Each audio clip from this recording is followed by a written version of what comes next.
So we're going to examine this today. We're going to examine who we are. Sisters, I'm going to give you your sister that's not married. I'm telling you right now. Please don't interpret, but I'm going to tell you about us men. We want sex. I'm telling you right now. So I don't care Bible or whatever. We want sex. Now that shouldn't be the forefront of us, but in many cases it is. But I'm talking about righteously. So that you know that when the brothers talk to you, it's not that he don't want you for your support, but at the end of the road is the bedroom with us. I'm telling you how it is. Right, brothers?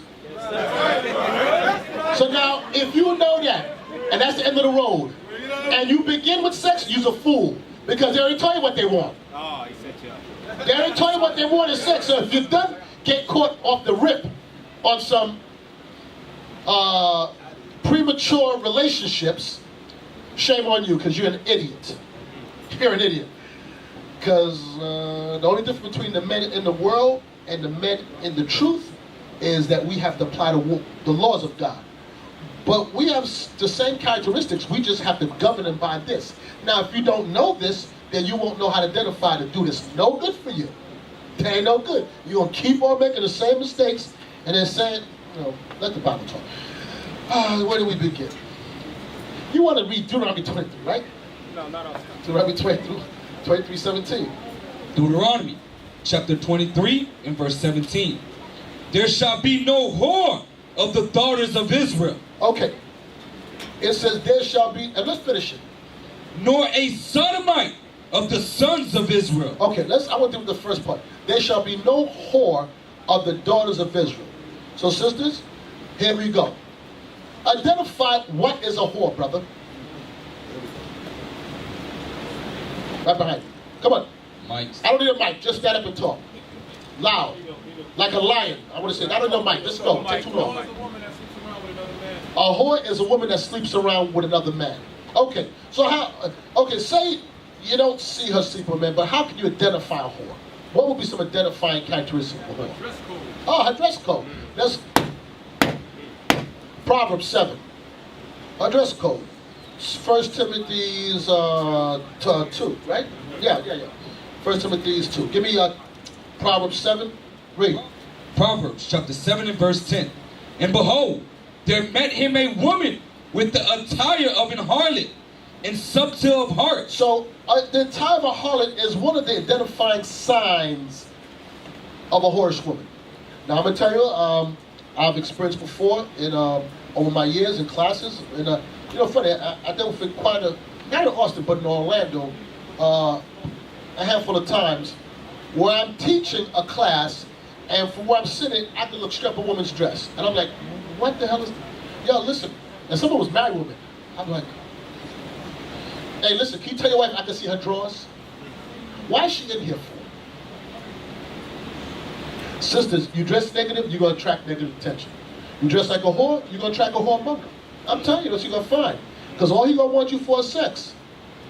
That part of you is the last thing he should be seeing. Everything else has an identifying sign of a whoremonger. He like to talk. We are under the impression, men, if you listen, we'll talk to you about your drawers. Keep on listening. We'll say everything you want us to say. We'll say all the right things. And we'll begin with this. You want to learn a verse? Let me show you what God has shown you in the scriptures. And guess what? He'll start with the Bible. Let's start in Deuteronomy 28. See the curses. Here you go. I guarantee you 99.9% of the time, if he's not about the Lord, the conversation will somehow go to, so what do you like? It'll change from God's words to, so what interests you? What kind of girl are you? How the hell are we talking about sex? I thought we were talking about the precepts. It may not happen the first conversation. Give a little few conversations. After a while, how much Bible reading are you going to do? You read the Bible 1, 2 times, 4 times. Then you start talking about other things. Oh, I like music. Oh, I like that too. I like that. So what else do you like? After a while, you're going to get caught up. So now here, you dress like the attire of a harlot, and you got a listening ear to him. He won't entice you. What scripture is that? Entice you. Entice you. All right. Well, let's go to Exodus 22. Exodus chapter 22 and verse 16. Read. And if a man entice a maid that is not betrothed. Okay, so here we go. A man will see a woman he likes, and he will try to entice her. He will try to find what does he need to gain her attention. What does he have to say? What does he do? Now, guess what? There's nothing wrong with it if he's enticing you by his wisdom, by the way he carries himself. But if he's enticing you through worldly conversation about what you like in bed and all kind of stuff like that, you all are fools. You're stupid. You're stupid. There's no way you be talking about God and then talking about sex in the same way. Why are you talking? Well, that comes after all. That's at least. Hey, sisters, listen. Let the man at least betroth you, where he's locked in. Y'all be giving up the goods and conversation and Skype, whatever y'all do, and be playing yourself. There shall be no whore of the daughters of Israel. I think in many cases, many women, you come to this truth, you were born in the world, so you didn't grow up. Many of us wasn't born in this truth. So, and you're adults now. So you have this Sex in the City type of mind, I'm my own woman, do a thing. You have a father here. My birth daughter would never be on the phone with no dudes all kind of hours. As long as she's under my roof, I don't care if she's 30, she won't do that. I won't tolerate it. So I would advise you, if a brother's interested in you, you say, yeah, you interested? Go to Zakar. Let him know. Go to one of the offices, let them know. You want my number? See if they'll give it to you. Y'all be playing a little side thing, passing numbers, Facebook liking, Snapchatting, whatever y'all be doing. And you do nasty, pull out your ding-a-ling and take pictures of it and send it. Y'all fool. Y'all fool. Y'all fool. Cyber, whatever. I ain't gonna say the word, but your ride is floating around cyberspace now. You go to your father. I hope you understand, here in Miami, that's your spiritual father. And I don't care if you're older than him. Spiritually, he's older than you. And he will tell you what to do. And it's a car hard. I know it's a car. Yeah. Trust me. It's a car hard. It's very. You been off with me as a car, I can tell you that much. Too bad you all in Miami. So a car ain't easy. But he's gonna protect you. He's going to protect you. So let's go back to enticing me. Exodus chapter 22 and verse 16. And if a man entice a maid that is not betrothed, and lie with her, he shall surely endow her to be his wife. It says he surely has to pay the dowry of virgins back then. Why did Moses have to write this for? Why did Moses have to elaborate that he surely have to marry her? Because he will entice you and sleep with you and leave you. You will be a sperm receptacle.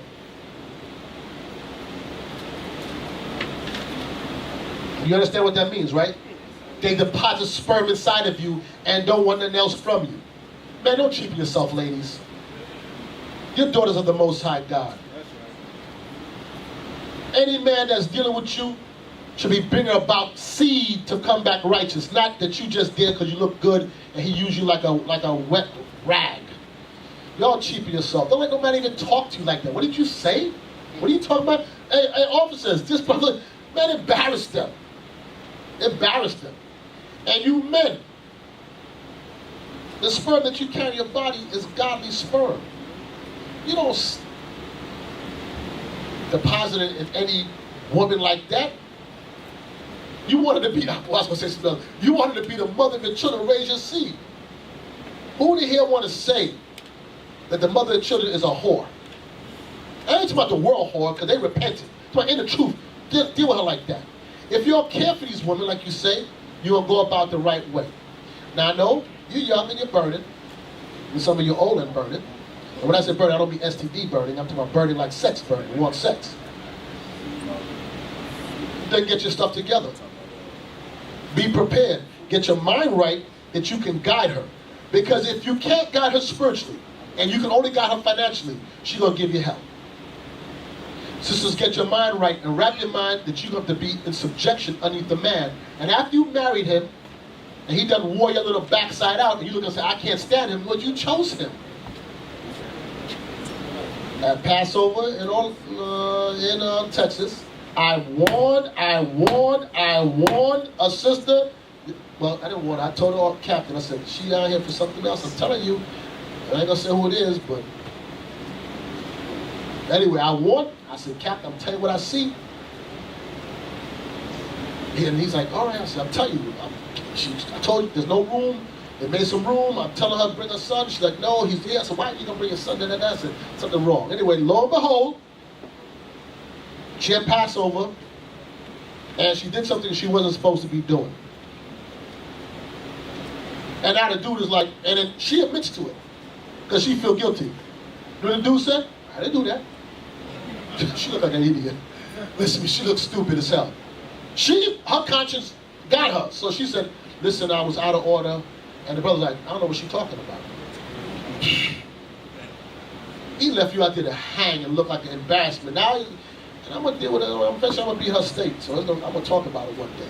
And she got a son of a certain age, and he going to hear his mama. And his mama, I can't even think of the words to say that I want to say because it's going to come out. But she did something she shouldn't have done. She embarrassed herself. So it says, if a man entice a maid that is not betrothed and lie with her, he shall surely endow her to be his wife. He must make it his wife. He entices and pulls you in. And then he don't want to take on the responsibility. Moses said, nah, you got to marry her. There shall be no whores of the daughters of Israel. No whore. We got to break that cycle. We have to break the cycle. So, that's the men. But more stronger men than you entice a woman is the power of a woman. Don't let her fool you. She's stronger than any crack you can ever smoke. She will bring you to a piece of bread. Back to Proverbs 7. Proverbs. I don't know none on this earth more dangerous than a woman. She'll make you friggin' Run out your wits. Run out your wits. That was the scripture right there. Yeah, what I asked for, Proverbs 7? Yes, sir. Watch this. Start with verse 6. Proverbs. No, you can start earlier. Yes, sir. Start with verse 1. Proverbs chapter 7 and verse 1. Read. My son, keep my words and lay up my commandments with thee.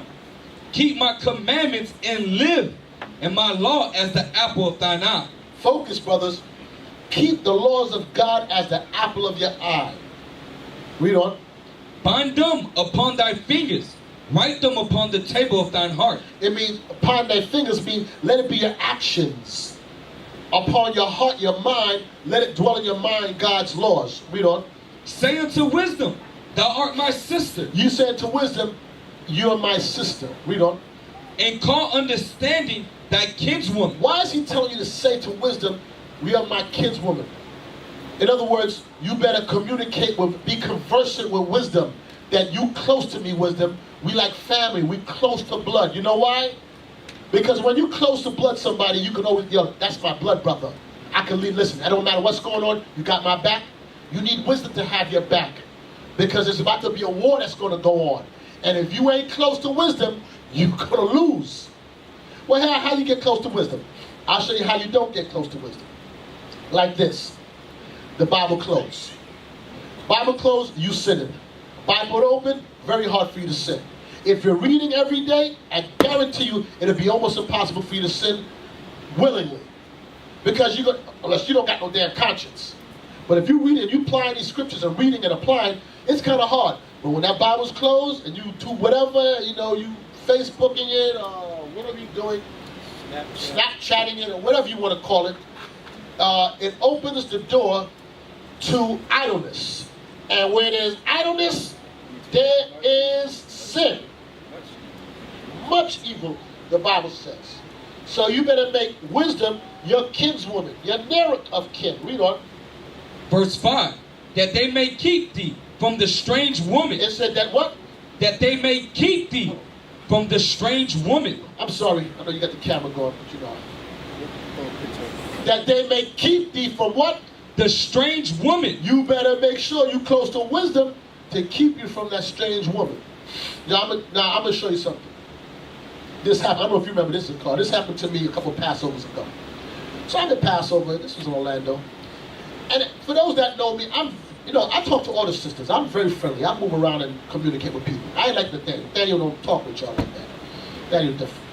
But anyway, I'm at Passover, and maybe it's a good thing that things like that. He's right. A sister came up to me, a Benjamite sister, and said, "Shalom, Bishop." "Hey, shalom, little sister. How you doing?" Good. All right. I said, "All right." So she said, "Bishop, you think you can take me to the airport in the morning?" So I'm looking around, and there was no slight. She asked me to take it. So yeah, I gotta be at the airport like 5:30. So I'm looking around the room. I'm like, there's 1,000 people in here. In a split second, this is what goes through my mind. There's 1,000 people in here. How did you get from the airport to the Passover in the first place? And then why are you asking me? I'm actually hosting it. I'm busy. So I looked at her and said, "Oh, attractive young lady." I said, "Give me a number. I guess somebody take you. You must be trying to take you to the airport. You freaking crazy? Fuck it." So I called with the brothers. I said, "Watch yourself, take her to the airport." Because I don't necessarily she was doing anything wrong. That's the point. But I just, in a split second, I'm processing stuff. Like, nah. This don't feel, I ain't taking her nowhere. You tripping. So, she had my number. She went back to where she's from, Canada.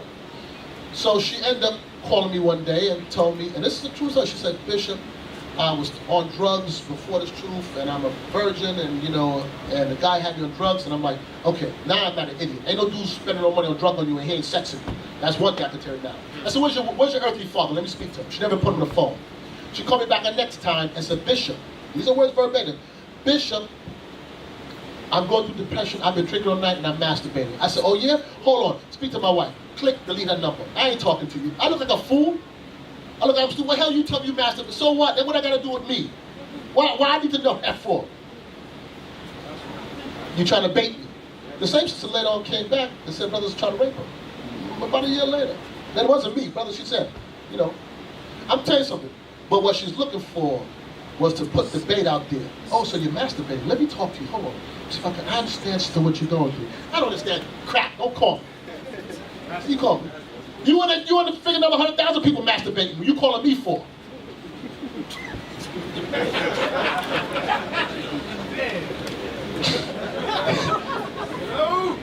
So I don't care. I mean, I love you as my sister, but we don't start to count. Maybe if you was talking to me for a while and you going through things, and maybe I would understand and like, okay, this is the second time you called me to me you masturbated. Yeah, right. Hold on, boy, yeah. Lose my number. Okay, keep you from the strange woman. That they may keep thee from the strange woman. Wisdom will keep you from her. Read on. From the stranger, which flattereth with her words. Oh, look at you. Oh, you're so handsome. Oh, you're so spiritual. How you know all them precepts? Can you show me? I need some counsel.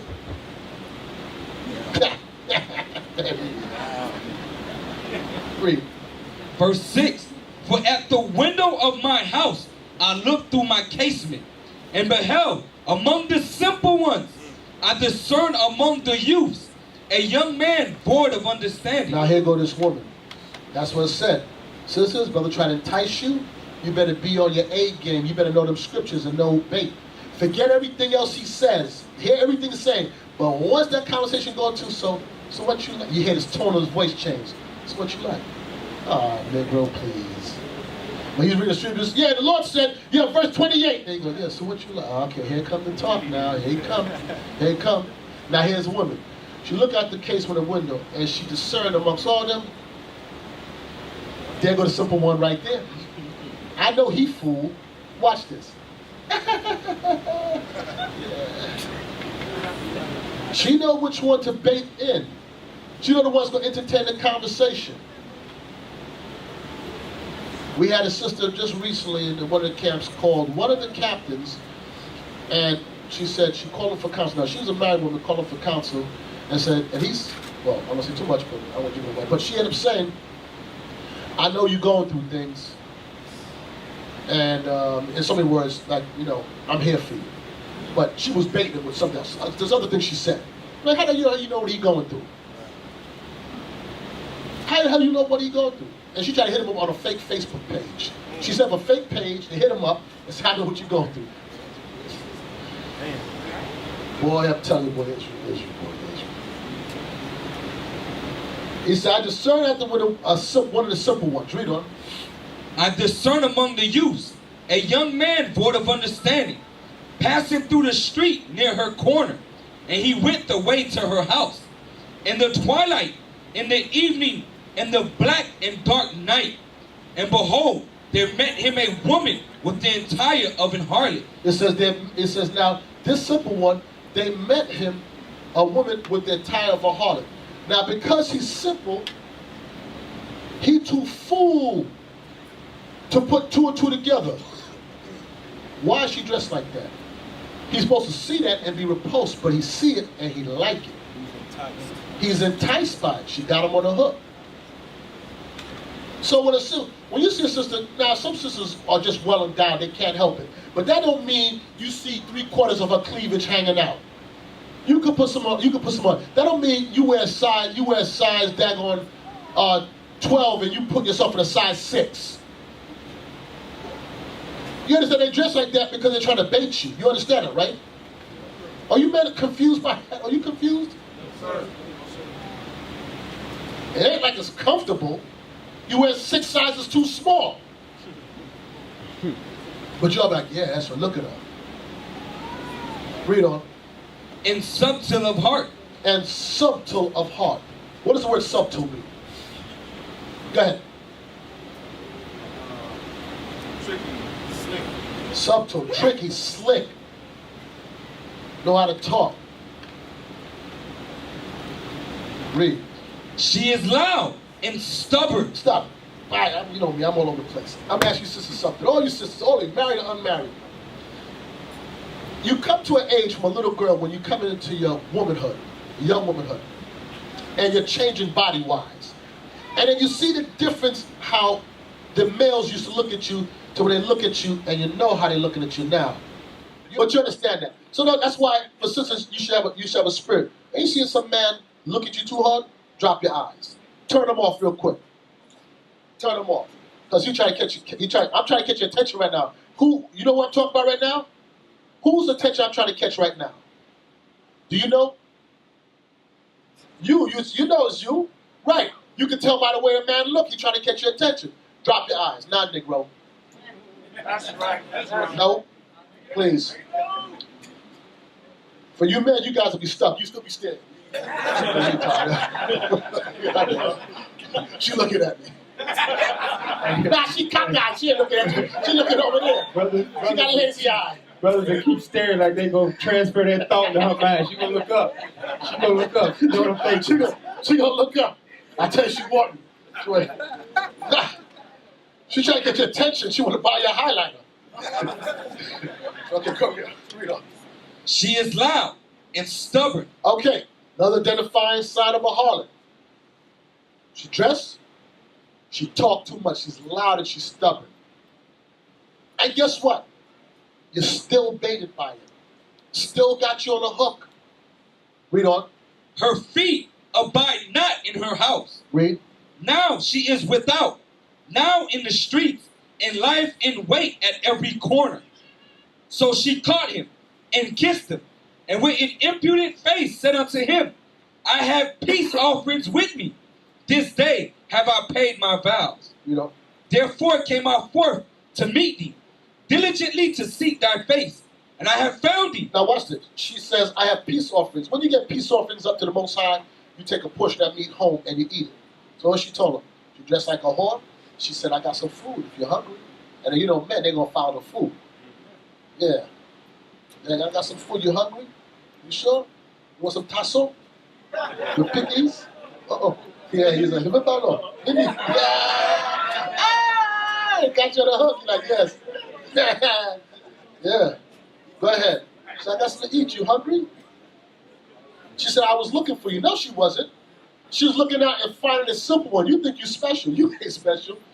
She was looking at and said, which one is the stupid one? Who's going to entertain it? Oh, you. You know what? Oh, I was looking for you. Let's go. Verse 16. I have decked my bed with coverings of tapestry, with carved works, with fine linen of Egypt. I have perfumed my bed with myrrh, aloes, and cinnamon. Come, let us take our fill of love until the morning. Well, you already lost because she got you up in the crib already. So you already lost the race already. You're done lost. The minute you listen to her, so to of heart, she talked to you, and you think you're special, you're done lost. You're done corrupted in the mind. Read on. Come, let us take our fill of love until the morning. Let us solace ourselves with love. You know? For the good man is not at home. He is gone a long journey. Now, let me say, it says, come, let us take our fill of love until morning. Let us solace ourselves with love. Anybody know what the word solace means? Anybody? Let me look at it for you quick. Let me see if you all know what solace means. Okay. Solace means to comfort or consolation in a time of distress or sadness. Guess what? She catch you when you're weak. She catch you when you're weak, when you're not strong, when you ain't in the scriptures. And some of you married men, when you have problems with the wife, then here come the next one saying all the things you want to hear. Yes, yes. Talk night, meanwhile your wife is, ah. And she talking to you, she can catch you when you're weak. Let me comfort you while you go through stress.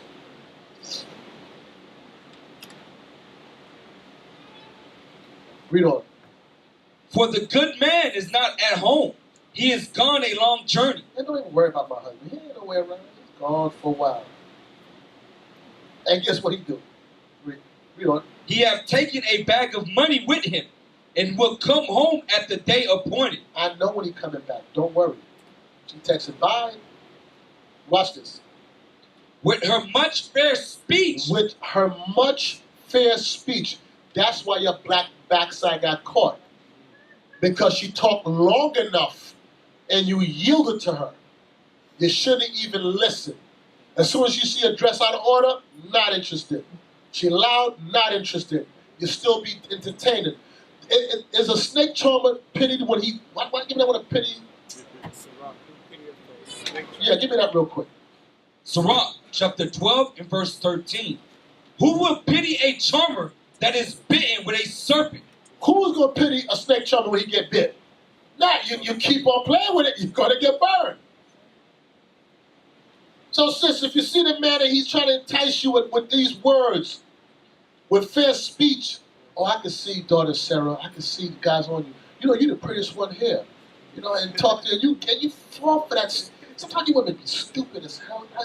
Some of these cornball stuff guys be saying, y'all be falling for it. And some of you dudes be idiots as hell. You can't tell something wrong. With much fair speech, she caused him to yield. She caused him to give up the ghost. She made him yield. She brought him under subjection. That's what I told you, brothers. The strongest thing to mankind is that woman. Because you will rob, steal, kill, lie, cheat. Tell me you live down in daggone Cutler Ridge.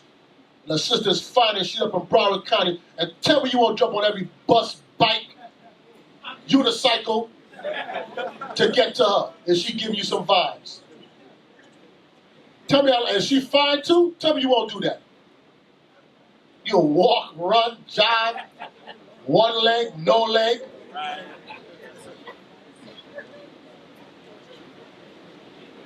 But much fair speech said, come over. You're like, Lord, I don't care. You said, hitchhike. With much fair speech, what?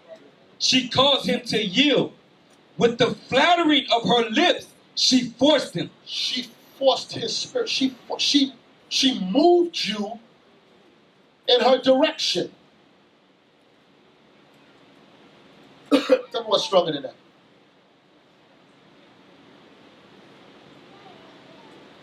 Read. Verse 22. He goeth after her straightway, as an ox goeth to the slaughter. You know what I mean? Straight like an ox going to a slaughter? An ox is a dumb animal. You see the other ox getting killed? The other ox don't know. He a moo, moo. He just go the same way too. And you the same thing. Dude, because you moo, you go right there. Right to the slaughter. You don't even see it happening. Why don't you see it happening?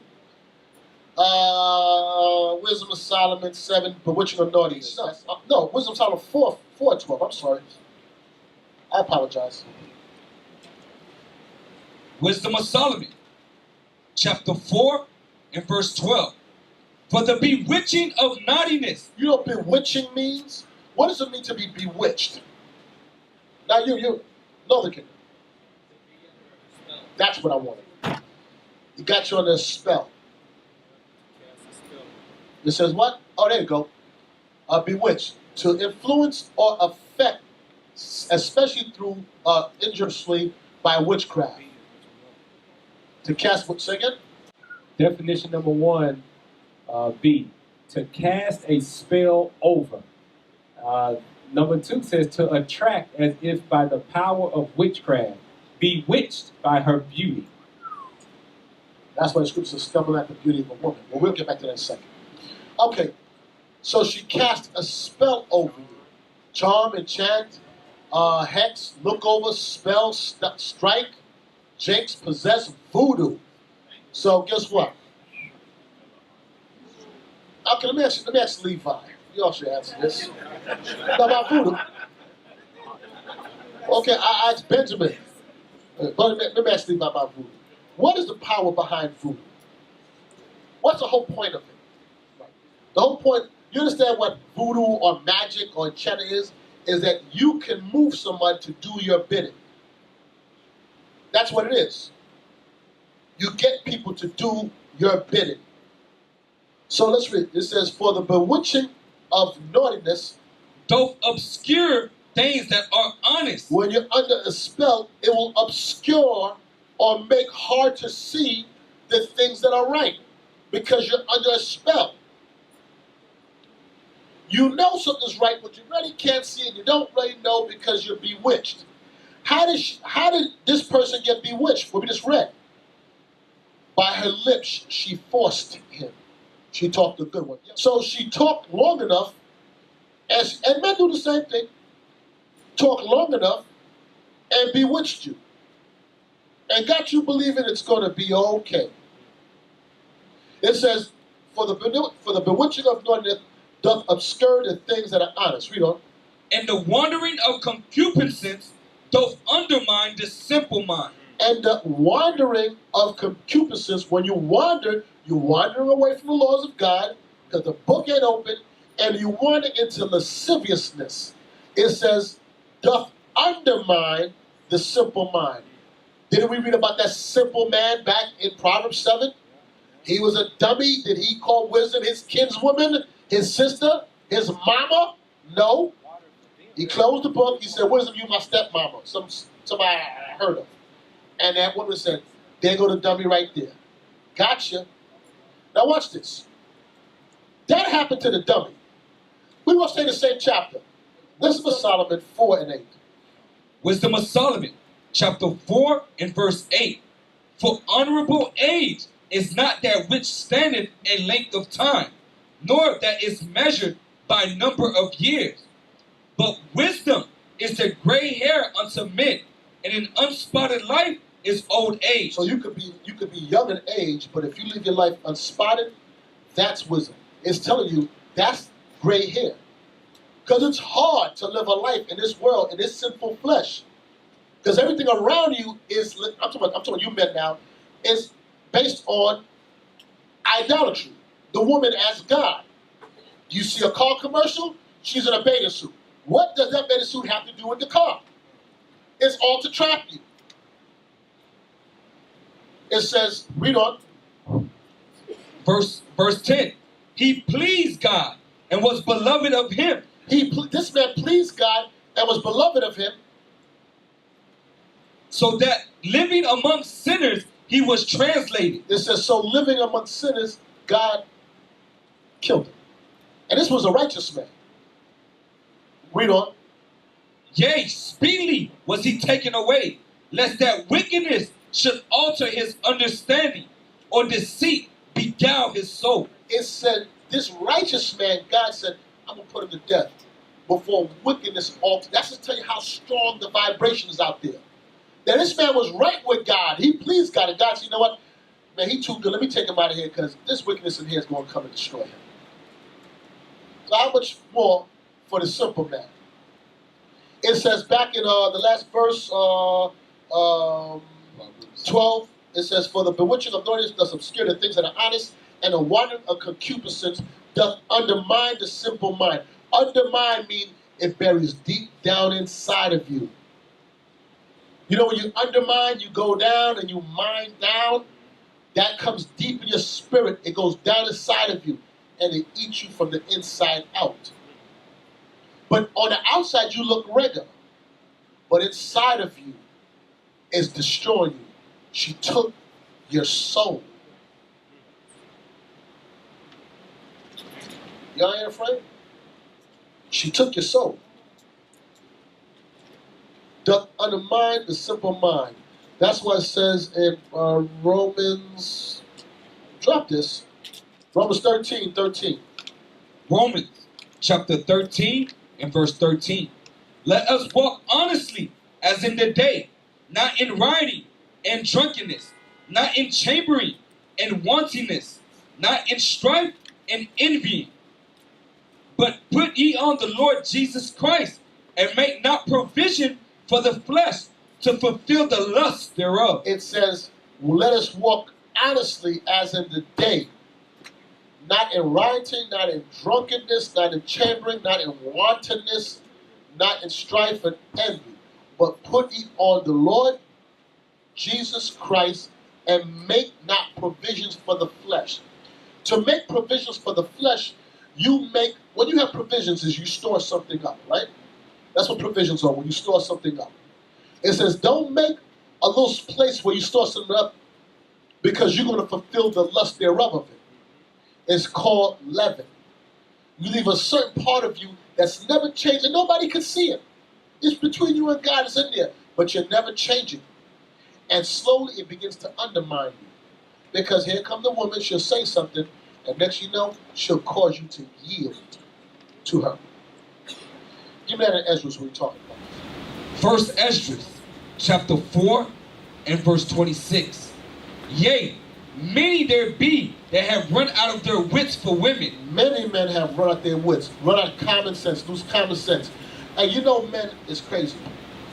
Because, not you men here, but I pray not you men here. A man will actually have a wife at home and will go up into a place and take out his money and pay for a woman to take off her clothes so he can look at her. You a fool. And he just keep like this, and she'll keep on taking the dollar in his hand. And he just started looking at her. And give his whole paycheck, and got kids home to feed. To see her naked. Hey brothers, let me just peep you up onto something. She got 2 breasts. Every woman on earth, for the most part, got 2 breasts.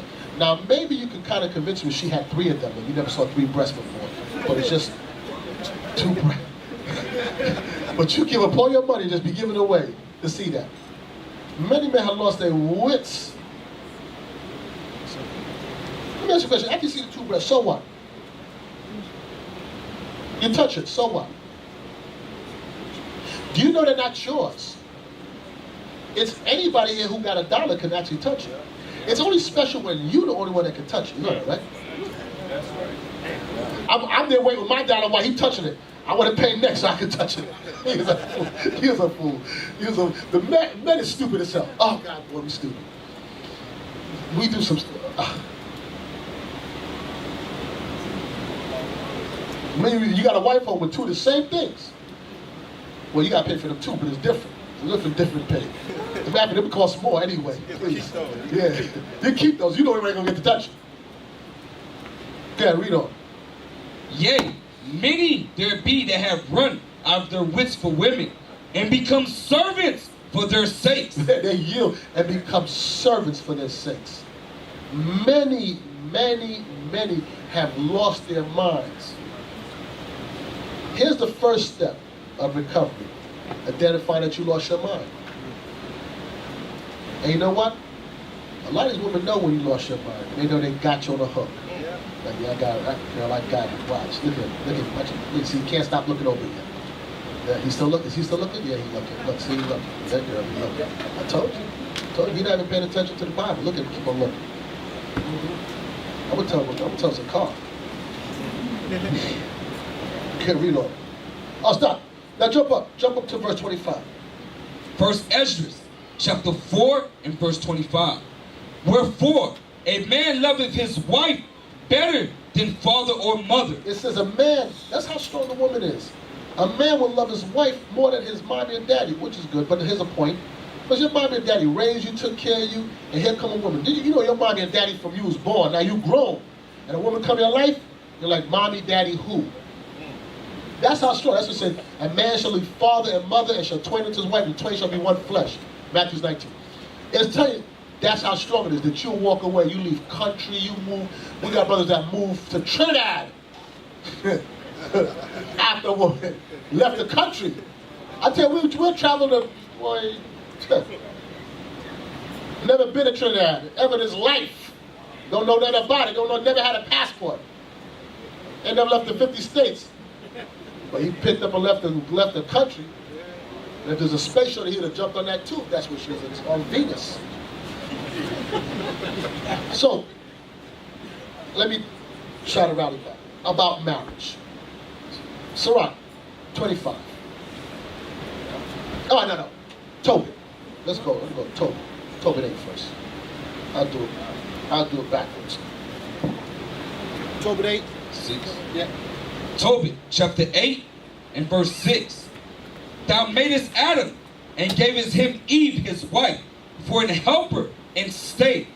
Of them came mankind. Thou hast said, it is not good that man should be alone. Let us make unto him an aid like unto himself. You understand what he says? That God said, let us make an aid. In the Old Testament, in Genesis, it was called a helpmeet. So women, you were made to be an assistant, to assist this man in his mission in life. Sometimes it's hard for you women to want to do that, because sometimes we don't portray the right image. So you're like, it's hard to do that. But think about this. While you lay next to him, and you don't want to listen to him, there was something that he said or did was able to make you yield to him. So, if he was good enough to sleep with, he's good enough to listen to. And if he ain't good enough to listen to, it says a lot about you, because you chose him. So, before you ever speak evil of the man that you have, you better do everything within your God-given power to help him get himself right. Because it's easy to tell a person about themselves, but do you have the skill into bringing the best out of him? So if you're an idiot, stupid, dumb, the Bible calls you light, and you don't know the scriptures, you have no use to him. You're just a sperm receptacle, and that's it. He needs a woman who understands the Bible that can come and say, no, babe. And even when he say no, but the Bible says this. And you still got to stay in the spirit. And he could be straight up crazy. Okay. It says, verse 7. Tobit, chapter 8 and verse 7. And now, O Lord, I take not this my sister for lust. He says, Lord, he's making it plain that I'm not taking this woman for the sole act of just sex. There's more to her that I want. That's why you always end up disappointed, because then you can be taking a woman just based on sex and what they have. Now we all know we want sex, but that cannot be the lead. You understand, sex is just, in time-wise, a small part of the overall picture of marriage. Where's the time in nurturing her in the scriptures? Where's the time in providing for her? Where's the time when you and her are really friends? So for married couples, I guarantee you, when you're arguing, people come to me before, couples arguing back and forth, they can't figure it out. What are you laughing for? I know what you tell them. What I tell them? Let me see if you remember. Go home and have sex. I mean, don't have sex, because I guarantee when you have sex, you two ain't arguing. That's the only time you two ain't arguing. So it's like if you ain't having sex, you arguing. So just stay having sex, and I guarantee you ain't gonna argue. Because both of you working for the same mission right now. That's the only time you work good together.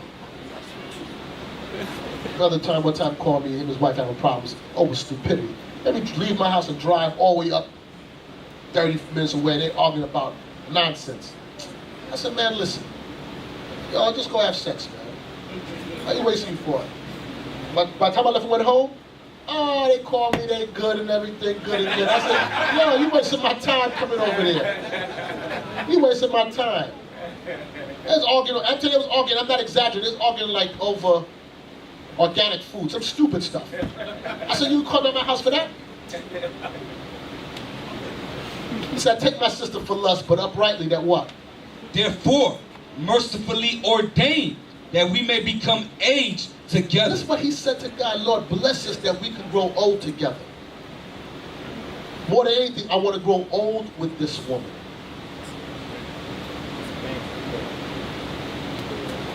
Because if it was just about lust, it ain't gonna last. And sisters, I'm telling you something. You can't keep them just with sex. Because men, not you men, because all you men are righteous, right? That's a lie. Sex is a separate act from, we can keep it in a box. Different people. I'm trying to use some words right. Women are mentally attached like that with sex. If you ain't right here, you don't want it. Men, we can be mad at you and still have sex with you. We ain't, that ain't like, okay, we can be mad, but yo, what's up? And then afterward you go back and being mad. Women, they ain't, nah, I ain't in the mood. Nah, because the way you talk to me. What do you mean what you said? Remember you said last week? What you mean you talked that? Nah, I just, no, I'm telling you, you know, I'm fasting. Yo, come on, I'm praying. Now you sleeping. No, my eyes was closed. I've been praying. For the last 4 hours you've been praying? Yeah.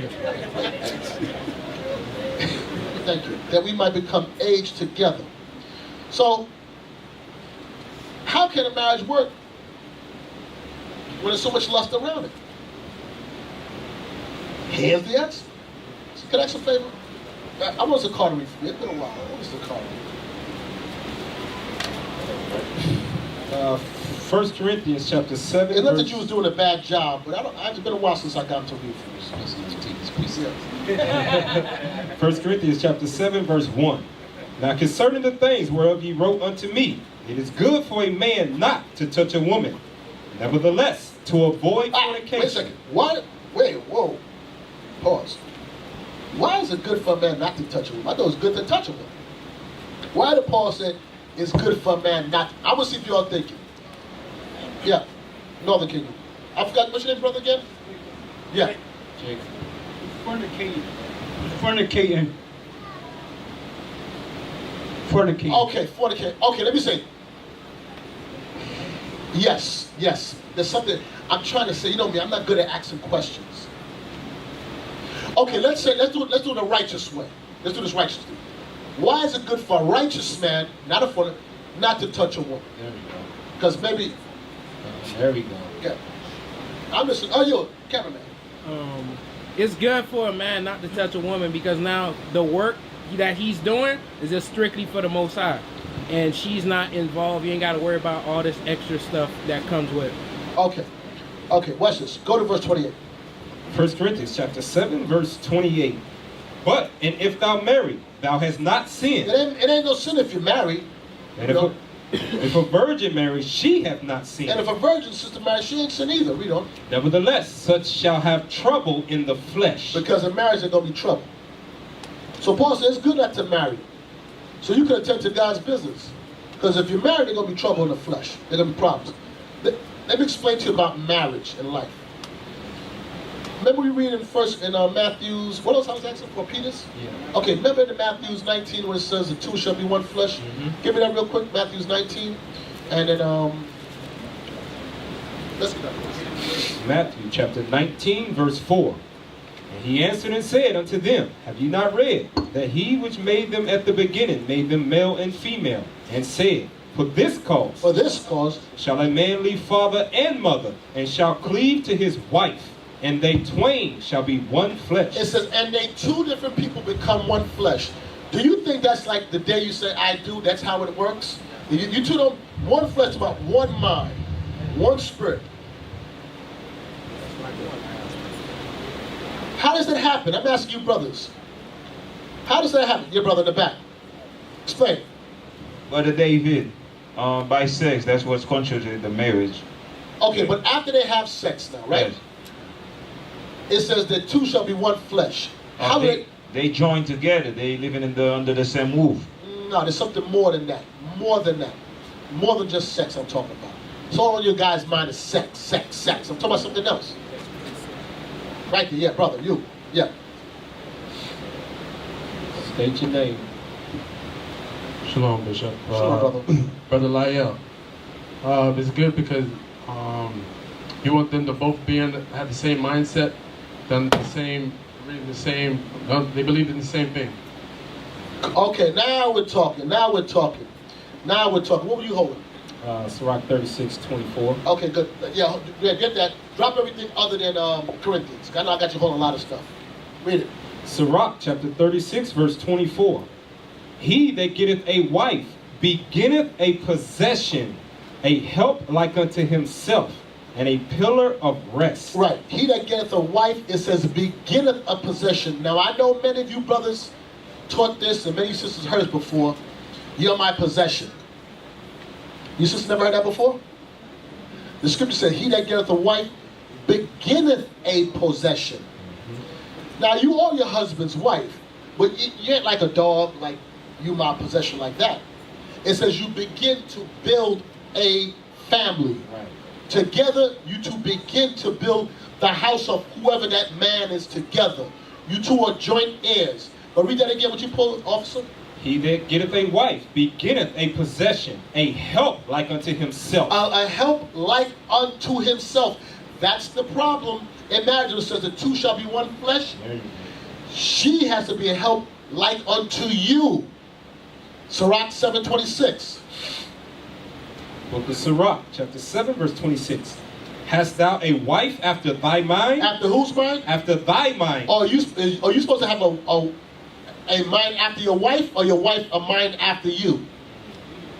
After you. And that's the problem with a lot of sisters, that you still want to have your, let me try to help everybody out understand this. Women, you don't have your own mind. This ain't freaking Sex in the City, you got your own mind. Let me help you all understand. Man, you don't got your own mind. Your mind is Christ's mind. That's right. Christ's mind is God's mind. Christ said, I cannot do something of my own self. John 5:30. Somebody quote it, because I'm getting it. I can do nothing of myself but the Father who sent me. Right, he said, I can't do nothing of my own will, but the will of the Father that sent me. What does Christ say? I don't got my own mind. I got the mind of my Father. And you got the mind of Christ. And you're supposed to the mind of your man. That be the problem why you two can't be joined, because, well, I have an opinion. Nobody's asking your opinion. Is Christ asking no opinions? Why you guys be playing that with your wives? Well, I can't say nothing. No, you can't say nothing. What are you talking for? Does that mean you're supposed to be harsh with them? No. But sometimes when you just got to keep quiet. And it's hard. It's hard. You're like, because the world has taught you got an opinion. No. You don't. This is order. So it says, read that again. Hast thou a wife after thy mind? Now, if you got a wife that's after your mind, that she's going to do whatever you ask her to do, barring sinning, don't be after that mind. Forsake her not. Don't get rid of her. See, that's what happened. You might find a good woman that's going to do everything you ask, and then you dudes be shiftless. And that's why the women don't trust. Because y'all snakes and nasty. You know better nasty, right? Yeah, you've been making them go take shots and checkups and all kind of stuff. Because before the laws of God, they think there's anything moving. If it got a heartbeat, they'll do it. All right, yeah, you think it sounds funny, but I'm being dead serious. All right. Men nasty as hell. Finish this out of 26. There's more. But give not thyself over to a light woman. Don't give yourself over to a light woman. Here's it. Give me back in Matthew 19 now. After thy mind. That one you pull in Sirach 36 and Sirach 7 is the two I will put together with Matthew's 19. Matthew chapter 19 verse 5. And said, for this cause shall a man leave father and mother. For this cause. And shall cleave to his wife. And he cleaves unto his wife. And they twain shall be one flesh. Right, they become one flesh. Sirach 25 and 1. That's three things beautiful. Mm-hmm. Sirach chapter 25 verse 1. In three things I was beautified and stood up beautiful both before God and man. The unity of brethren. It's beautiful. It's good to see brothers together. It's good to see the camaraderie of brothers. Read on. The love of neighbors. And how neighbors, men and women, fellowship with each other. Read on. A man and a wife that agree together. A man and wife that agree together. But you got to agree together based on his mind. So before you get to the point of you talking about what we're going to do in the bedroom and how you like and what you like, before you even get to that point, how about learn the scriptures for yourself so when it's time to discern, you can read through his BS. I'm telling you, before you even have oh gosh, women, come on, man, y'all gotta be smarter. We are going to say anything we got to say to get what we want. You ain't gonna know him right away. The bishop, that's his representative. I told Paul, I love giving massages. No, whatever you want me, yeah, that's for me. No problem. Man, listen, I ain't no damn massager. But prior to getting the goods, yeah, that's what you want me to say? Sure, I love massage. I love it. That's what you want all day, every day. Yeah, that's a lie. That's a lie. That's a lie. She said, you lied to me. I said, I'm sorry, I repent. But I ain't like doing it. No. Have you heard all right, buddy? No. We will be whatever you want. You have to examine him against the scriptures. You got to see him get angry. Is he going to be verbally abusive? Is he going to want to hit you? And you're not going to find out right away. Let him wait. And if he can't wait, then you wasn't wrong. He just wanted to hit it. But if he's for you, he going to wait whatever time he wait. Go fall for the wait 7 years. He waited 7 years. If he's for you, he going to wait. There's nobody that's going to catch his attention. Y'all be giving the goods after 3 days, 4 days, a week, a month. Oh, God, y'all stupid. Or they'll come in here and be ready to give up the goods. They ain't even been here a year to learn the word. To even know how to discern Brothers between. and sisters. You don't even know the basics, but you're talking about proving sisters and proving brothers, and you don't know the first thing about the deep basics of the Bible. You get into a situation where you was moving off of lust, unable to control your body, bring it under subjection, and you be stuck with a light woman. You be stuck with a light brother that don't know how to treat you. And once you into that thing, you're into it for life. Because you're both in here as believers. Those twain shall be one flesh. And reading down in Matthew 19, let not man put asunder what God have joined together. You be stuck, miserable, for the rest of your life because you didn't take your time. Stuck and out of luck. I want to help you single sisters understand something. You can put your hand. I'm going to help you all understand, please. I'm trying to help you all in this one. There's a difference with men and women in marriage. Meaning, watch this. If you're godly and you want a godly man, you want a man that can lead you. If you marry a dumb brother, he can't lead you nowhere. You so screwed. You so screwed. And guess what? If he step on you another woman, you have two choices. You take him back, or you live the rest of your life without no man. No rod for the rest of your life, or you go back to that rod. Now, if you do it, he can go remarry. So don't you think you would be really on pause before you also choose a man? You're like, hold up, because this deal, I'm screwed. This is a lifer for me. Right. I mean, you'll still get caught up. You still get caught up for the life of me. You understand? If you got a dumb man, you lose.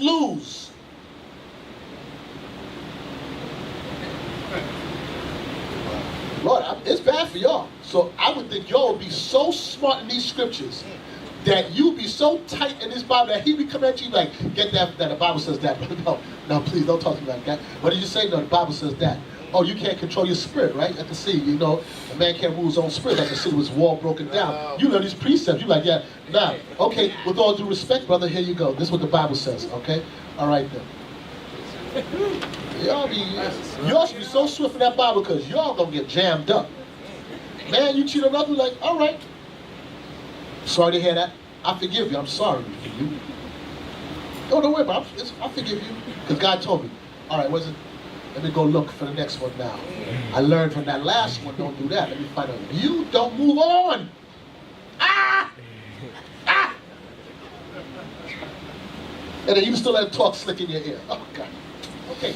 So, the twain being one flesh is thy mind after his mind. Your mind after his mind. So you better hope that his mind is about the Lord. And hope don't mean you just close your eyes and click your heel. You investigate him. You see him. You ask questions. You come to leadership. Please, I tell you, if you come to me and I know something, I'm going to tell you what I know. So if you ask me, I'm going to tell you what I know. No? Okay, best. And if I don't know, I'll find out. But y'all want to just pass numbers off and have a little secret conversation. And after the problems come, then you want to come to me. Now, I don't got no answer for you. Where's your Lord at? Go to him. Go to him. Matthew 19, verse 6. Wherefore they are no more twain, but one flesh. What therefore God hath joined together. Stop. What God has joined together. Now you saying this is a union in God. What? Let not man put asunder. Let no man come and divide that. Watch this. Read on. They say unto him, why did Moses then command to give a writing of divorcement? If that's the case, then why did Moses allow divorce? And to put her away. He saith unto them, Moses, because of the hardness of your hearts, suffered you to put away your wives. He said, Moses, because the hardness of your hearts, because the men was wicked, Moses put that law in there that y'all can divorce. He said, because the way the men was operating, men was sleeping with women back then, wear you out, move on to the next woman, and you're stuck with him. Wear that one out, move on to the next woman, and you're stuck with him. Moses said, no, these men are running through these women. He said, Moses, because of the hardness of the heart, allowed divorce. Because y'all was trapped. Read on. But from the beginning, it was not so. In the beginning, it was not so. There was no divorce in the Bible. Read on. And I say unto you, whosoever shall put away his wife, except it be for fornication. So if you try to get rid of your wife for any reason other than her committing sexual immorality, sleep with another man, another woman, a goat, you can't get rid of her. I don't care what she does outside of that. So you can have a big mouth woman that don't know when to shut up. She's rough around the edges, don't want to cook, don't want to listen, argumentative. That's your albatross. That's your anchor on your neck for the rest of your life. Until she die or you die. You can't. So it would behoove you. You better take your time. And just for you new brothers to clear it up, Christ is talking about two believers. He's talking about two believers. Because some of y'all in here situation, you came in and on the flip side, you got a demon on your hands right now. Yeah. Matthew 19 is talking about two believers that know they Israel. So remind me after that, we're going to come back to that. Explain that afterwards so they understand. Yeah. Bishop, quick point. You made this statement. A sister, if her husband cheat, she's stuck, right? Now, when you said that, I saw a lot of screw faces on this side of the room. Can I get the book of 1 Corinthians 7:39 real quick, just in case you didn't know? Yeah. I'll get it for you. Yeah. 1 Corinthians chapter 7, verse 39. The wife is bound by the law as long as her husband liveth. By the law, meaning that's ordained by the Most High. So if you got a problem with that, guess who you got a problem with? You got a problem with God. All right? Can you give me Romans 7:2? Hold on, sisters. And you know what? You can't kill him. All right? You'll be breaking another law if you kill him. They all laugh. I know somebody like, yeah. So what if I kill him? Some of you didn't laugh, Bishop. Brother, see with one eye open. Yeah, you crazy? Clorox. Lock away all the knives at night. Can't read. I'll read that. Romans chapter 7, verse 2. For the woman which hath an husband is bound by the law to her husband, so long as he liveth. But if the husband be dead, she is loosed from the law of her husband. So when is the only time that sister can remarry, brothers? Death. Death. All right, last scripture for me. No, we'll stop. Okay. Stop. Okay. So sisters, let me help you wrap this around your mind. So he cute, he got nice eyes, whatever. And then you fall for it, you go with him. Yeah, okay. And then he decide he leave him. And he going back to the Christian church. You still stuck with him. Or you can separate from him and not go on with him, but you can't go remarry another man. You understand? Oh God, it's bad for y'all. Y'all better take your time when you choose it. Oh Lord Jesus. But right now his name is Michael Alaba, whatever, and next year his name is Michael, and he's the pastor for the Easter parade. you put on fringes, he put on a bunny suit to go for the Easter parade. You still jammed up with that dude. All right. Okay, read the next scripture you have. Can I get Sirach 26 and 25? And then 23 afterwards. Sirach chapter 26, verse 25. A shameless woman shall be counted as a dog, but she that is shamefaced will fear the Lord. So if you got the screw face, fix your face. All right? You need to fix your face, because if you got the screw face, you're not of God. You're a shameless, ungodly woman.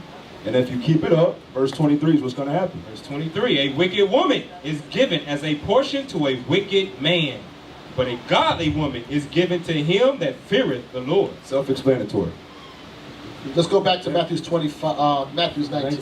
I want to finish that off. The book of Matthew, chapter 19, verse 9. And I say unto you, whosoever shall put away his wife, except it be for fornication, and shall marry another, committeth adultery. And whoso marrieth her which is put away, doth commit adultery. You understand? There go the whoredom right there.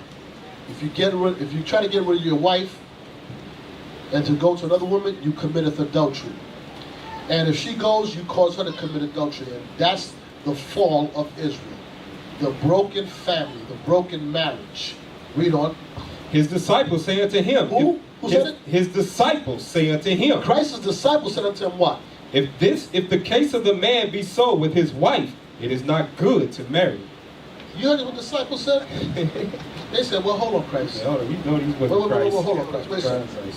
So what you're telling me, Christ, that I'm bound to this woman for the rest of my life, and I can't divorce. Even though Moses gave us a law of divorce, and Christ said yes.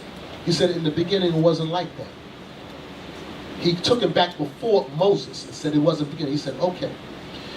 And if I move on to another woman, you tell me I commit adultery? Christ said yes. And then if she sleeps with somebody, you cause her to commit adultery. Yes, disciples.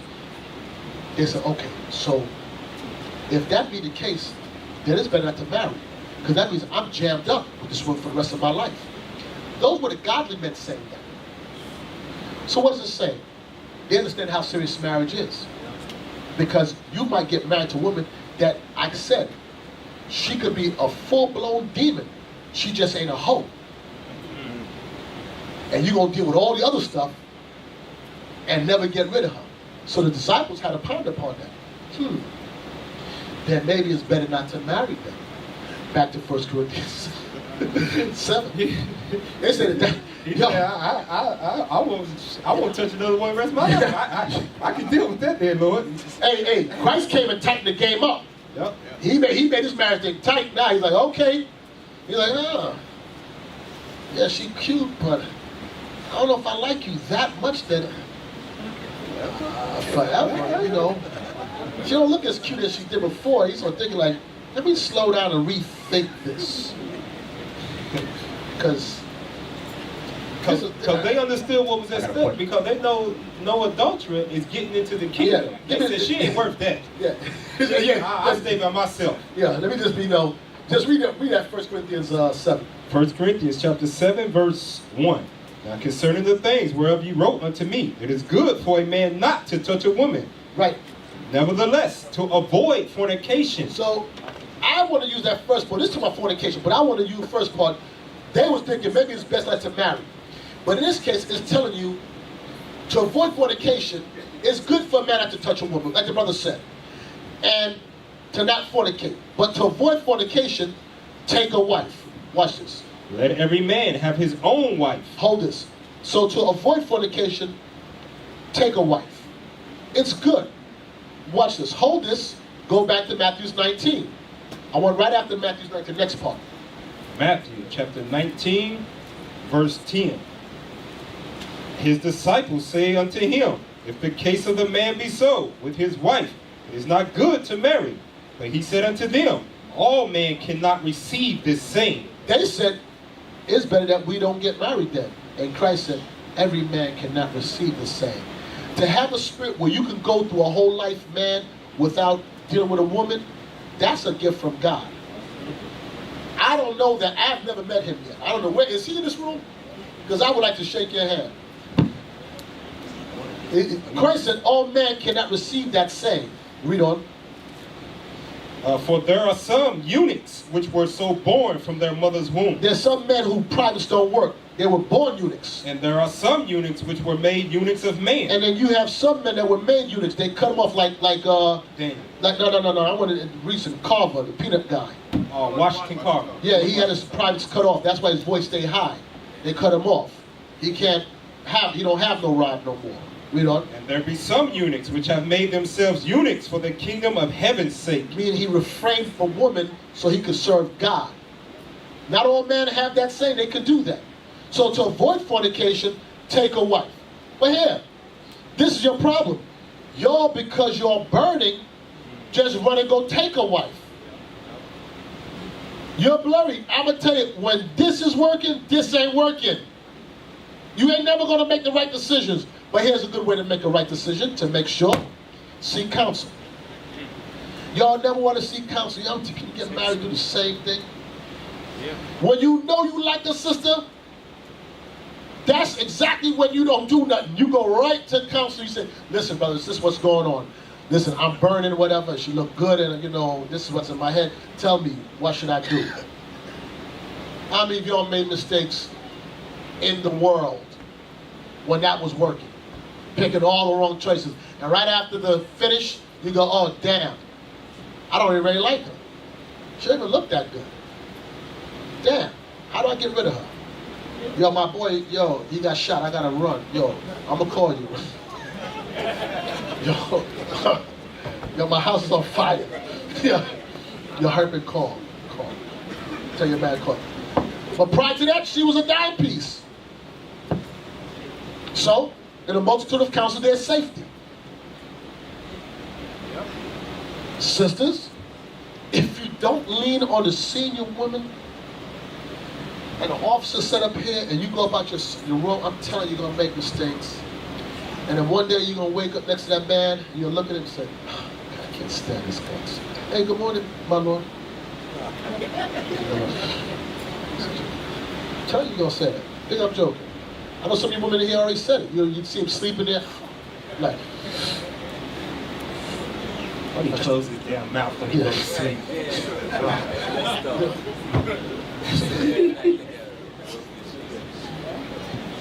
Go back to Corinthians. 1 Corinthians chapter 7, verse 2. Nevertheless, to avoid fornication, let every man have his own wife, and let every woman have her own husband.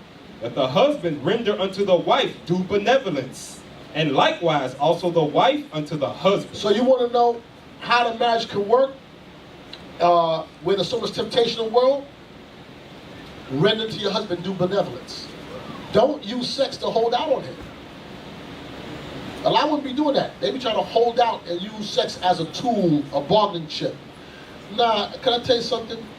There was a time, and this generation has changed. There was a time many generations ago, and some of the older ones may understand it. And I don't care what tribe you are, even Judah, even them, even Judah will understand this, the older ones. That the women, and I'm talking about this one before they knew the laws of God, they understood something with their husband. Take care of him. Don't let him leave the house with a full tank.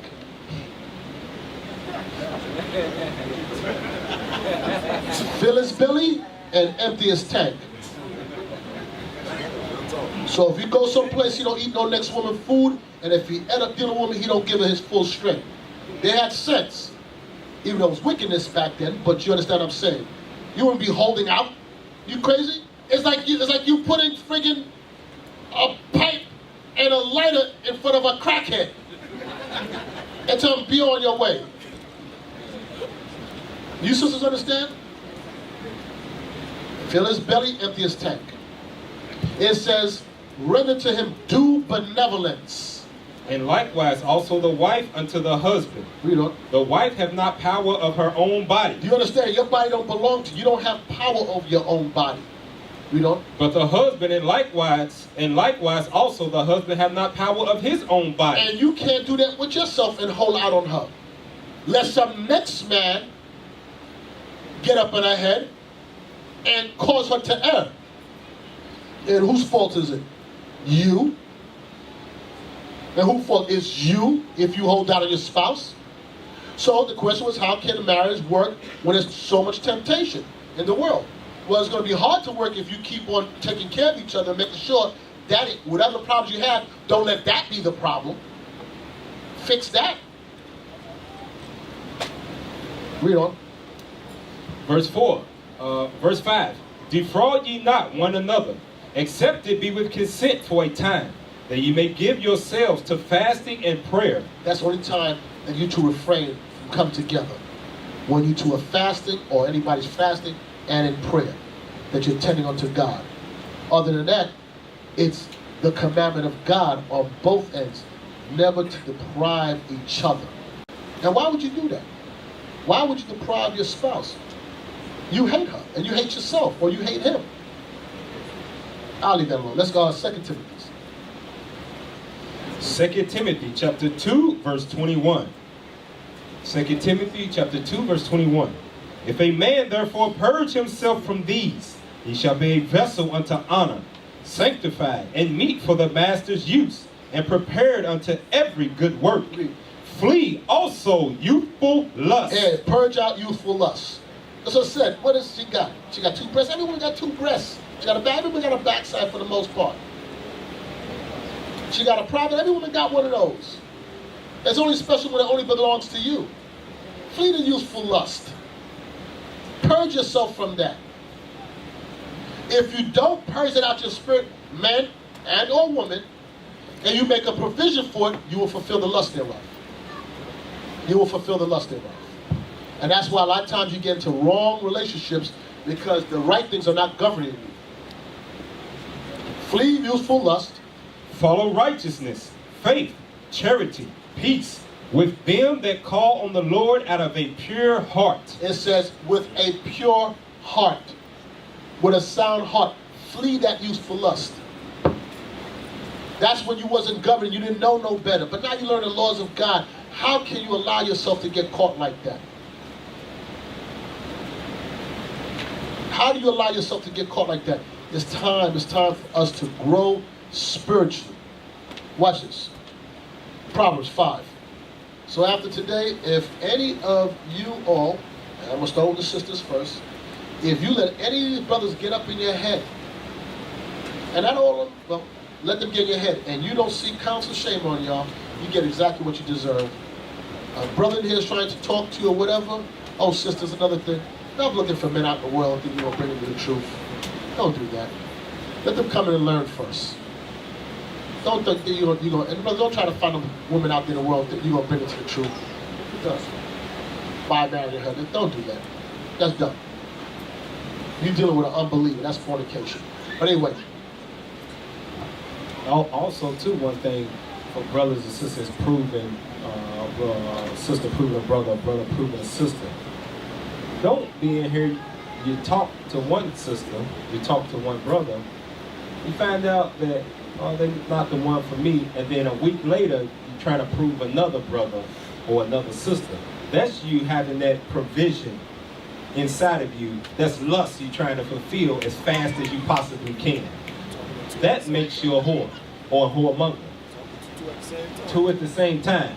Because you're really not trying to prove them and become aged together with them. You're just trying to scratch that itch you got as soon as possible, but you try to do it a righteous way, saying we proving each other. Or you were just talking to him a week or two ago. Now you're already proving somebody else. You ain't even giving yourself time to move on from the brother that you were supposed to be proving at first. You just looking for sex. And you're going to get jammed up in the worst way possible. I want to say something on that, on proof. There's a difference with being cordial with one another, I'm talking about the opposite sex. There's a difference between proving each other, and there's a difference between betrothal. Being cordial is you talk to brothers. Hey brother, how you doing? Single brothers, just talk. Proving is both of you are knowledgeable to the point that you both understand that we are going to find out what do we have in common. We're trying to find out something about each other. And in that you might find out he's not my type or she's not my type. And then you decide it's not going to work. Cool, no problem. All's fair. But what you should do from that is take a step back and then re-examine yourself and say, what is it about me that, or what is it about him? Let me go. What is it about me that maybe he didn't like? Or what is it about him that I didn't like? What did I learn from that in it that I should see that I shouldn't go that direction? Why did I see something in initially? Was I driven by my lust? What was it? Because everybody read the Bible don't mean that they're your type. You can have a righteous man. There's nothing wrong with him. He's just not your type of man, or she's not your type of woman, and there's no harm, no foul. But you should always, if you're at the proving stage, at least step back and re-examine. Because if you don't re-examine or take a good hard look at it, and you move on to the next woman or the next guy, you're going to make similar mistakes. You got to ask myself, why did I get to that point where I decided not to? Or how did I get to the point to even say, let me prove it? There was something he said or she said that made me consider. And now I'm seeing a side of them. And I have to make sure that I don't, maybe there's something, a vibe that I give off, that I attract that kind of woman. It's self-examination. And I think that's what the officer's trying to tell you. Stand back for a second. Ain't no rush. Trust me, he ain't going nowhere. It's not a rush. It's not a rush because these decisions you're going to make is going to be lifetime decisions. Listen, the children that are born to you, that's the God's will. The person you choose is what you chose. And that is the single biggest decision you will make in your life, is who you choose as a spouse.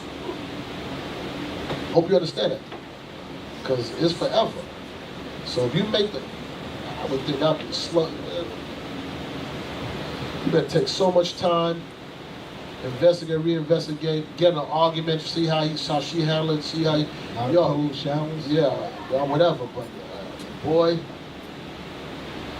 I can't imagine people getting betrothed after a couple weeks, a couple months, and they betroth. I'm like, wow, boy, you really a gambler. I pray this works out for you, but boy, you know you two don't even know each other, right? Proverbs 5? Yeah. Proverbs 5. 5:15. Proverbs chapter 5, verse 15. Drink waters out of thine own cistern, and running waters out of thine own well. Let thy fountains be dispersed abroad, and rivers of waters in the streets. Why can't I'm in 6, that's why. Read on. Verse 17. Let them be only thine own, and not strangers with thee. Right. When it says drink waters out of thy own, give me that. And I want what's what I asked you before about youth, Ecclesiastes 9. No, you stay right to that. Get Ecclesiastes 9 for me. Read that again for me, officer. Proverbs chapter 5, verse 15. Drink waters out of thine own cistern, and running waters out of thine own well. When it says drink waters out of thy own cistern, meaning deal with your own woman.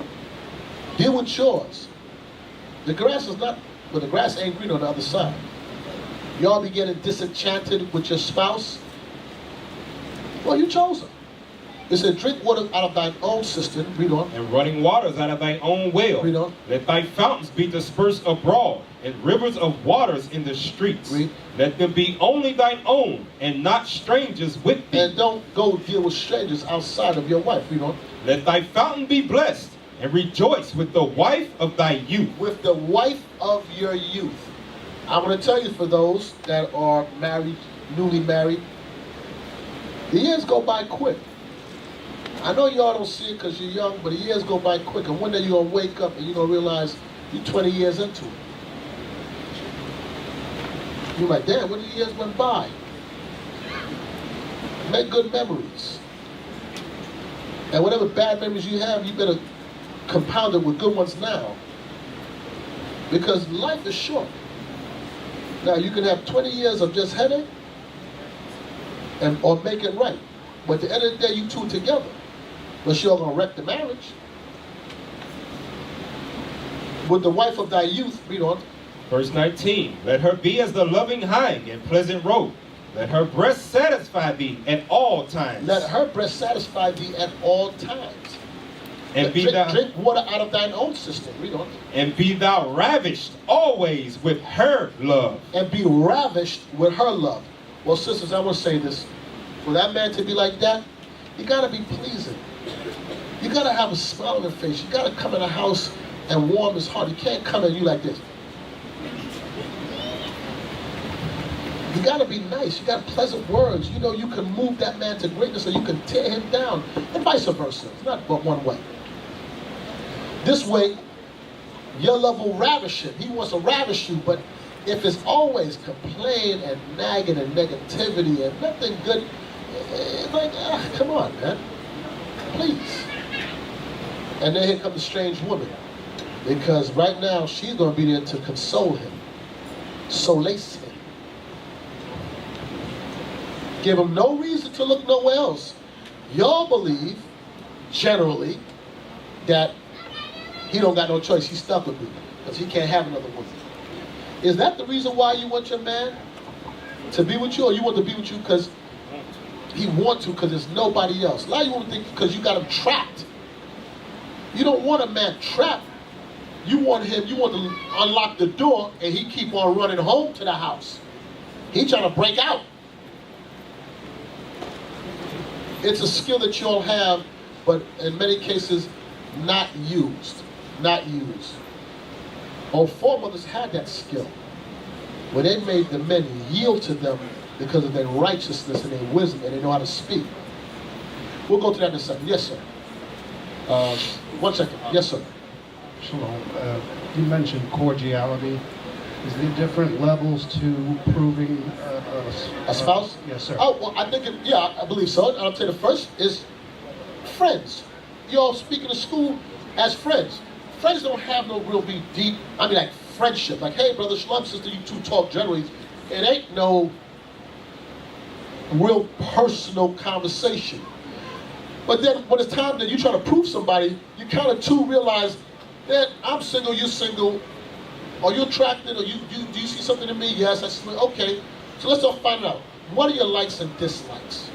What's your aspirations? What do you want? But if you go to, yo, so what you got on? Oh, God. Ain't that, wouldn't that be so damn lame? You, oh, no, nothing. Hey. So yeah, there are levels. And then once you get past the proving stage where we've talked enough, we've been monitored. Sister, don't be on the phone all day with them. I'm telling you, you can't talk for 5 hours every day. The conversation going to turn to sex. I'm telling you what we're going to do. We're going to find a way to talk about sex. We ain't got that many words anyway. Yeah, you got much to talk about. I'm telling you what we're going to talk about. We're going to find some slick way to bring it up. Has that ever happened to you, sisters, before? In the world, in the truth, you don't know. If you are you on dumb mode? We're going to talk about sex. I'm telling you. Proverbs 5:20. And why wilt thou, my son, be ravished with a strange woman and embrace the bosom of a stranger? Right, embrace the bosom of a stranger, a proud woman. A woman that's not your wife. Why would you do that? There's no justification for it. But sisters, which one? Yeah, there's no justification. But sisters, make it very difficult for that man to go and do that. Always look at yourself and say, what have I done to be the best wife that I could be? Even in some cases, when your husband is not the best man he could be, it doesn't change who you're supposed to be. A lot of times your reaction is based off what you get from them. He ain't right, he ain't doing that, so I'm going to be the same way. No, don't be that kind of woman. And we're going to read that in a second too. Give me live joyfully. Ecclesiastes in the Bible. Ecclesiastes chapter 9, verse 9. Live joyfully with the wife whom thou lovest all the days of thy life, of thy vanity. It says, live joyfully with the wife whom thou lovest. Because what happens in marriage, sometimes the thrill is gone. You know, it's like, you know how the brand new car is? You like riding around, and after a while, wheels start running down. Like, nah, I don't want to drive it so much anymore. Tune it up. Give it a new paint job. But that's what you're supposed to be driving. It says, live joyfully with the wife of thy youth. So it's not living with your spouse, but making joy. Because you can live your life and be miserable in life with that person. How do you make it joyful? All you putting forth, men, all you nurture, okay, sidebar, men. If you have a reoccurring problem with your wife, when I say reoccurring, I'm talking about years of the same problem. Start examining yourself on, have I been teaching her diligently to get a different response? If you haven't been teaching her diligently, meaning if she's fully rejected the Bible, it is what it is. But if you haven't been teaching her diligently, you can't expect a different response from her. She doesn't know how to give it because you didn't put the information into her to draw from. So then you find yourself arguing with them, and ain't no Bible open, and you're looking for solutions. What will come about will be fatigue. You'll be looking at the clock, it'll be 9 o'clock, you'll be arguing. It'll be 11:30, you'll be arguing. It'll be 2 o'clock, you'll be arguing. And you're like, I gotta get up for 5:30 for work. You're like, tired to go to bed. And there'll be no solutions. Who's been through that before?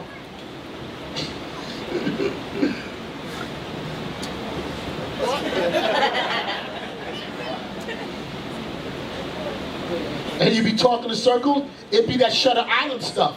Because you be repeating the same stuff. Okay. All right. So it says, live joyfully with the wife of thy youth.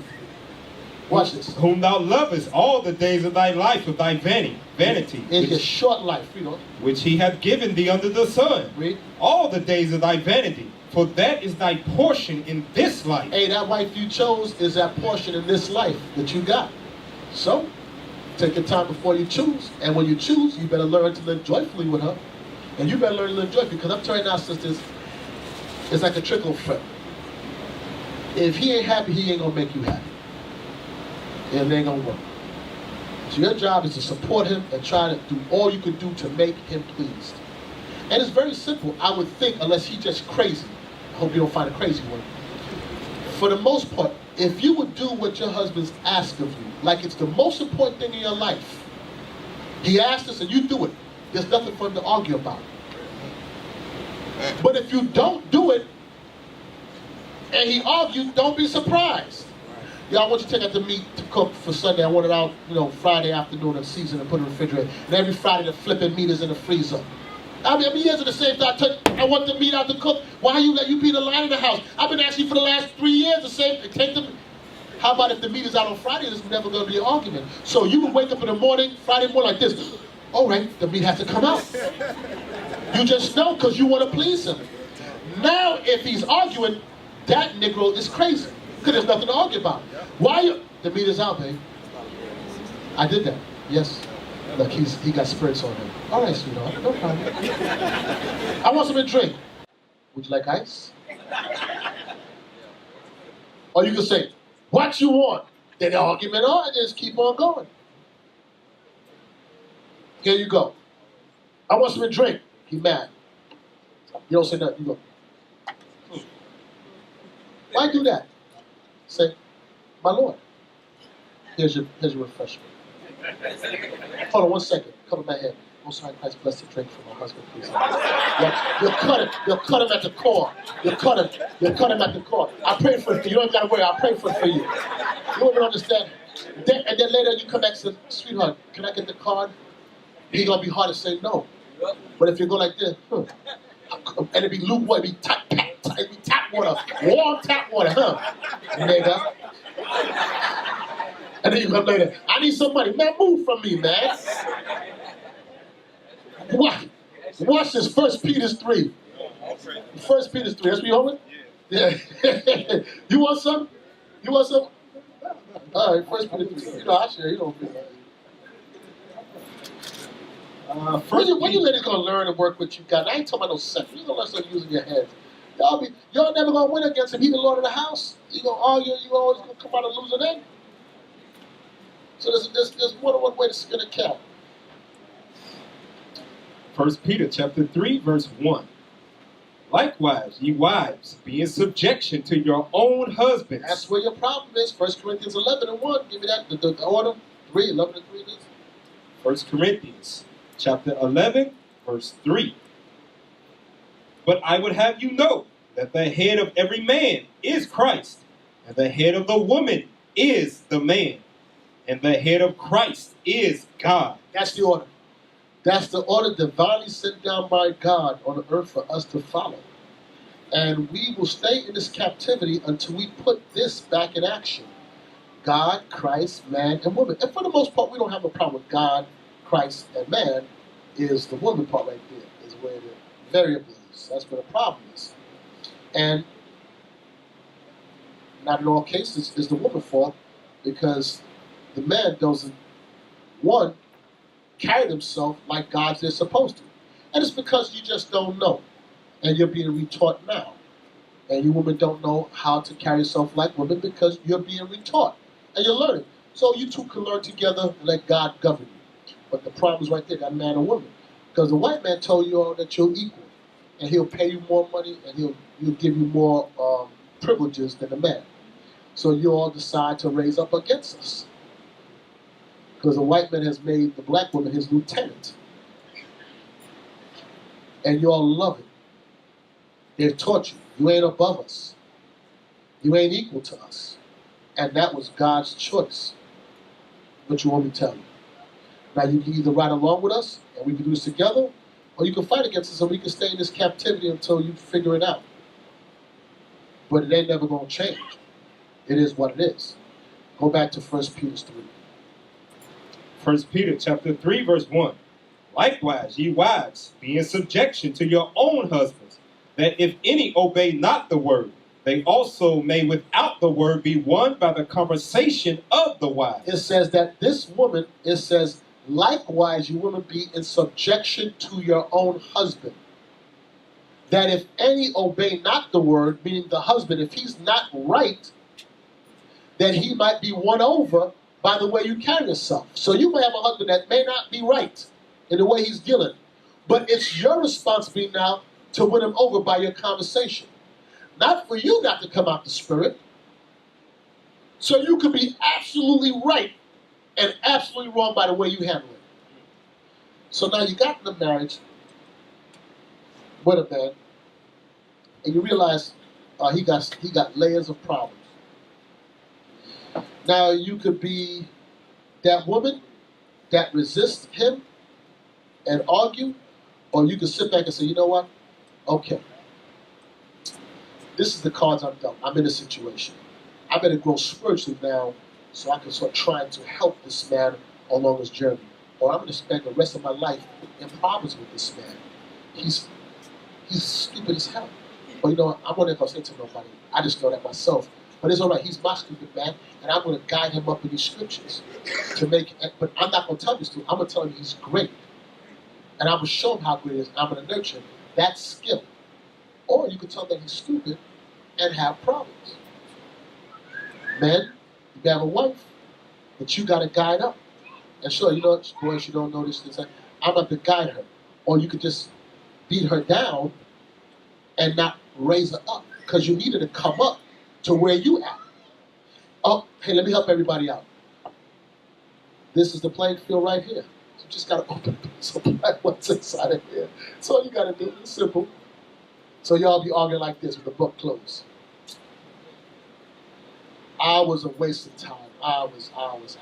But let me explain. But no. Can I speak? And ain't nobody reading no Bible. Can I speak? Yes, but you never listen to me. But hold on, I'm trying to explain. No. Let's read it. Verse 2.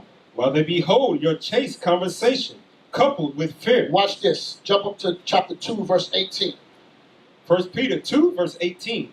Servants, be subject to your masters with all fear, not only to the good and gentle, but also to the froward. So watch why I'm going up here. It says, a servant be subject to your master, to the good master or the bad master. Read on. For this is thankworthy if a man, for conscience toward God, endure grief, suffering wrongfully. Now it says, for this is thankworthy if a man suffer for conscience toward God, endure grief, suffering wrongfully. So you're suffering wrongfully as a servant. And this is thankworthy with God. Read on. Verse 20. For what glory is it if, when ye be buffeted for your faults, ye shall take it patiently? But if when ye do well and suffer for it, ye take it patiently, this is acceptable with God. So if you get buffeted for something you did wrong and you take it, so what? But what is it when you get buffeted and you didn't do anything wrong and you take it patiently? This is acceptable with God. Chapter 3, verse 1. Likewise, ye wives, be in subjection to your own husbands. Even if you got a husband that's out of order, you still got to be in subjection to him, just like the servant got to be to their master. Likewise means exactly like you read before, you got to do the same thing. So minimize the chance that you're in a situation with a man that's walking wrong. Be patient. See how he handles himself. See if he's one of those brothers that's violent, can't control himself, yells. You're not going to find out first because we're going to say we're going to hold the door. We're going to do everything. I keep on saying the same thing over and over again. You got to have a little problem before you get married with him. It says in marriage, we just read that, Trouble in the flesh. there's trouble in the flesh in every marriage. So before you get there, and you two trying to find out where you at before betroth, you talk enough that you figured him out and you see what she's about. Y'all investigating. And then you make the best educated guess that you can make based on multitude of counsel. The scripture says that a multitude of counsel is safety. So if it's something of God, men and women, all the leadership will say that's a good move. I see that. Y'all took some time, you talk, okay, yeah, he's in a good place. Yeah, she's in a good place. If somebody said, I'm not too sure, then you say, okay, pump the brakes, let me hold back. But the day you say you betrothed, oh man, it's over. You say like back in the world, you get engaged and break up. Once you two say you two betrothed before everybody, we know that, that's it. There's no do-overs. Do you understand that? That's before he even sleeps with you. Do you understand that? So you can be betrothed 20 years, and there's no coming out of it. Why, brothers, is she's stuck with you, bound to you, just off of betrothal. Why is she bound to you? Brother Amir. Scripture says if a man vow, like you gotta hold up to it. Not really, because we talk about marriage. It's somewhat, right? Any other brother? No. Got a inkling. Obadiah. Eli. She's already chosen by him. Somewhat. I'll give you the answer here. Because what happens when you two say you are betrothed, now you are saying she's my what? She's my wife. So the only thing that is keeping you from consummating the marriage, because you already said, I'll betrothed, she's mine, is what has to happen in between you before you lay down after you betrothed. Brother Razis, the paperwork. So when you said me and her are betrothed, you said we getting married. We only waiting on to sign the papers to consummate the marriage. That's why you can't you can't put him away once he say we betrothed. You just waiting on the paperwork to finish it off. That's why. Now you could be betrothed for 20 years, and you can't move forward. So now you went and got betrothed with the man.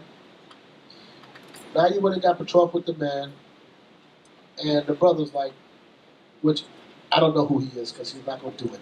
But he says, I don't want sex. I'm going to give my life to God right now. You stop. Let's read it. 1 Corinthians chapter 7, verse 36. But if any man think that he behaveth himself uncomely toward his virgin. So if a man think that he's behaving himself uncomely, not right towards his betrothed, his virgin. If she passed the flower of her age. And she passed the point of childbearing, read on. And need so require, let him do what he will. He sinneth not. And he said, and need so require, he's like, I need sex now. Let him do what he do. He sinneth not. Let them marry. He said, he sinneth not. Let them consummate and go on with the rest of part of, because it's betrothal, the marriage paper, then is sex. All three of those are different components of what ends up being a marriage. So from the time you get betrothed, you're bound. There's a contract. There's no breaking contract unless it's dead. Then the contract gets signed, and then you get the goods. Sisters, y'all be given the goods up front before no paperwork. Listen, let him sign the paperwork. He don't sign nothing, and then he done tap it, and he gone, and whatever, and you screwed. Leave you a nut, he dropped dead, Lord forbid. His mama bury him as a Christian burial, take the money, and you're screwed. You don't let him sign the paperwork before you give it up? Lord, y'all crazy. So after you betrothed, and he trying to talk in your ear and lay you down, you should be laying down like this with the paperwork and a pen. Sign this first. This is what you do. Put it right in front of him, right here. Sign. No. You can't even see it. Sign it first. Guy do me like this. He like this. He take that pen and crumple it. Yo, what's up? Read on. Verse 37. Nevertheless, he that standeth steadfast in his heart, so if he stays steadfast in his heart, read on. Having no necessity, he have no need of sex, read on. But have power over his own will, he can control his sex, he don't need it. And hath so decreed in his heart, and he decreed in his mind, that he will keep his virgin, doeth well. He said, I'm going to keep you a virgin, I ain't never going to do it. So guess what? You locked. So the day you get me here and says, I want to make it, brother get me and say, I want to make an announcement. Me and so-and-so are betrothed. That day he said that, you better be like, oh no, we not. I didn't speak to Officer Carr about that. I don't know what he betrothed to something, but not me. Oh, but if you say yes, Lord, that day we all hear that and we know it to be true.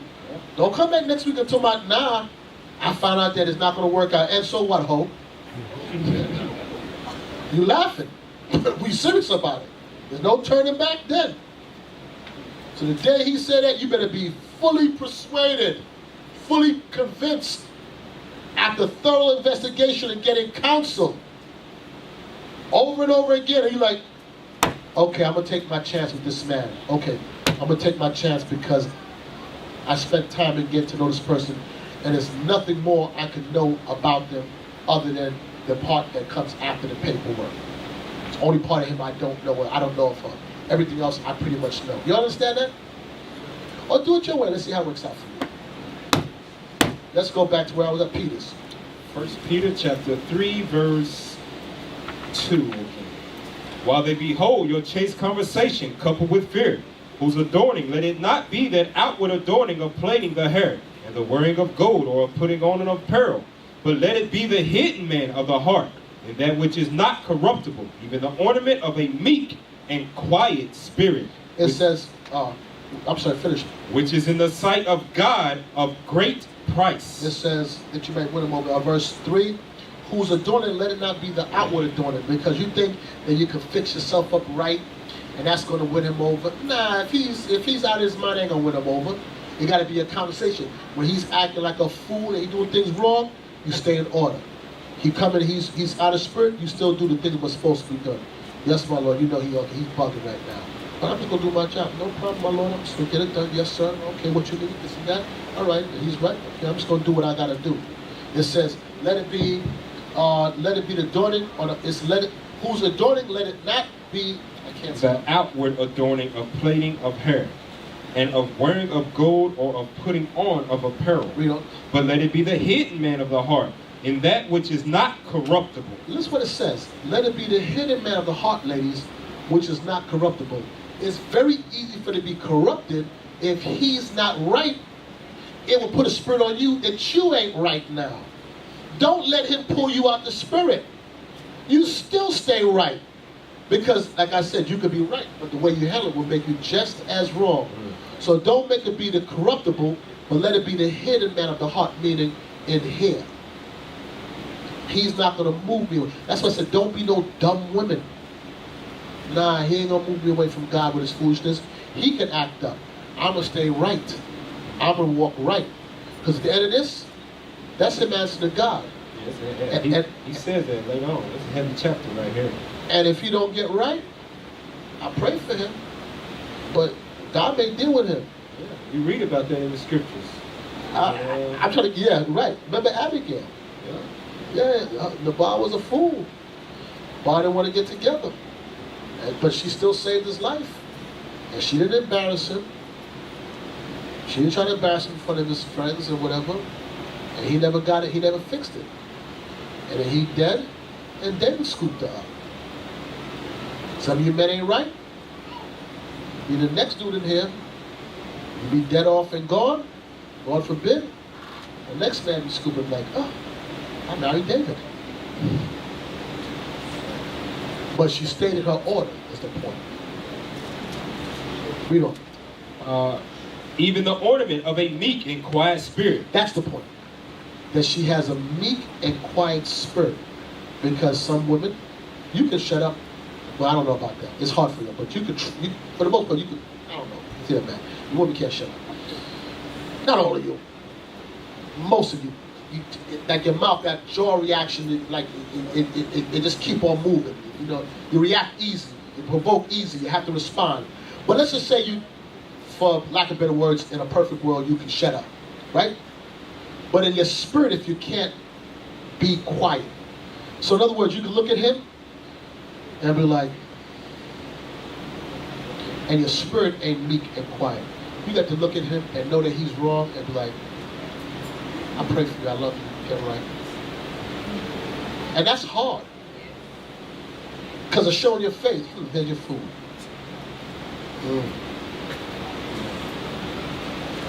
You know what that is showing? That you can control this. You can control your mind, that it doesn't show in your face. That's what Hadassah did with Ahasuerus. She couldn't stand his guts and the crown. But when she's in front of him, she kept the face. And she just did her job. Hopefully, if you do that, you can win him over. That's what said, y'all possess a power, if you know how to use it, that you can change and listen, we saw the women possess a power and made them sin. If you're righteous, if they could do that in wickedness, a wicked woman could do it. How much more can you do in the righteous that you can mold your man into what you need him to be for God? Not for you. Not for you, because that's what you all want to do. Y'all want to use the crutches and try to mold him to be what you want for him. For you. You better mold him for what he needs to be for God. And in doing that, he'll be right for you. That's right. Y'all be using that stuff and trying to mold him to make him into a friggin' puppet. Bring it out and put it back in and bring it out again for you. Y'all don't have the right mind. Raise him to be that God on earth. You need him to be like that. To make your marriage right. Because if you mold him to be what you want for you, you're a Jezebel. You're a Jezebel. And you bewitched him. You're his helpmeet. You're supposed to have his mind. And if his mind ain't right, you fix his mind with wisdom. Oh, you live a bad marriage for the rest of your life. Where are we at? Verse 5. For after this manner in the old time, the holy women also who trusted in God, adorned themselves, being in subjection unto their own husbands. The women of past was like that. They was in subjection to their own husbands. You want to be a daughter of a certain DOS meetings? Can I ask a question? Which one of y'all go to DOS meetings or Titus 2? What you all call it now? Yeah, you all be in it, right? Titus 2. Why you all be crying at every meeting? Every meeting have somebody in there crying. You know, come on. What's I cry for? Life is that bad? Marriage just be that bad? You'll be crying. Like, your chest, I can't stand it. I'll be telling my wife, every time I see the meeting, there's somebody in there crying. And some of y'all be going, let me say something. Oh, God, I got supposed to say. Sisters, be careful what you be saying to them daughters saying to me. I'm telling you, some sisters be giving up too much information. I'm telling you, be talking too much. It's going to come back to bite you. I heard one time, I was like, oh, God, if her husband know what she just said, Lord, I'm telling you now, listen, have a council of one. Certain things you express, I understand you want edification, but some of them don't be edification, some of them be masked with venting. Yeah. And I be hearing it, and I be laughing. I want to tell some husbands, boy, if you know what your wife was just saying in there, love, boy, you won't be talking too much. Run your mouth. A silent and loving wife. Gift of the Lord. Yeah. Verse 5. For after this manner in the old time, the holy women also who trusted in God adorned themselves, being in subjection unto their own husbands, even as Sarah obeyed Abraham, calling him Lord, whose daughters ye are, as long as ye do well and are not afraid with any amazement. The amazement that you're not afraid, because the world's a certain way, the one way, but you're gonna be in obedience to your man, and you men gotta be good men. Just like they got problems, you got problems. Now, if you don't even know, some of you men be grown men.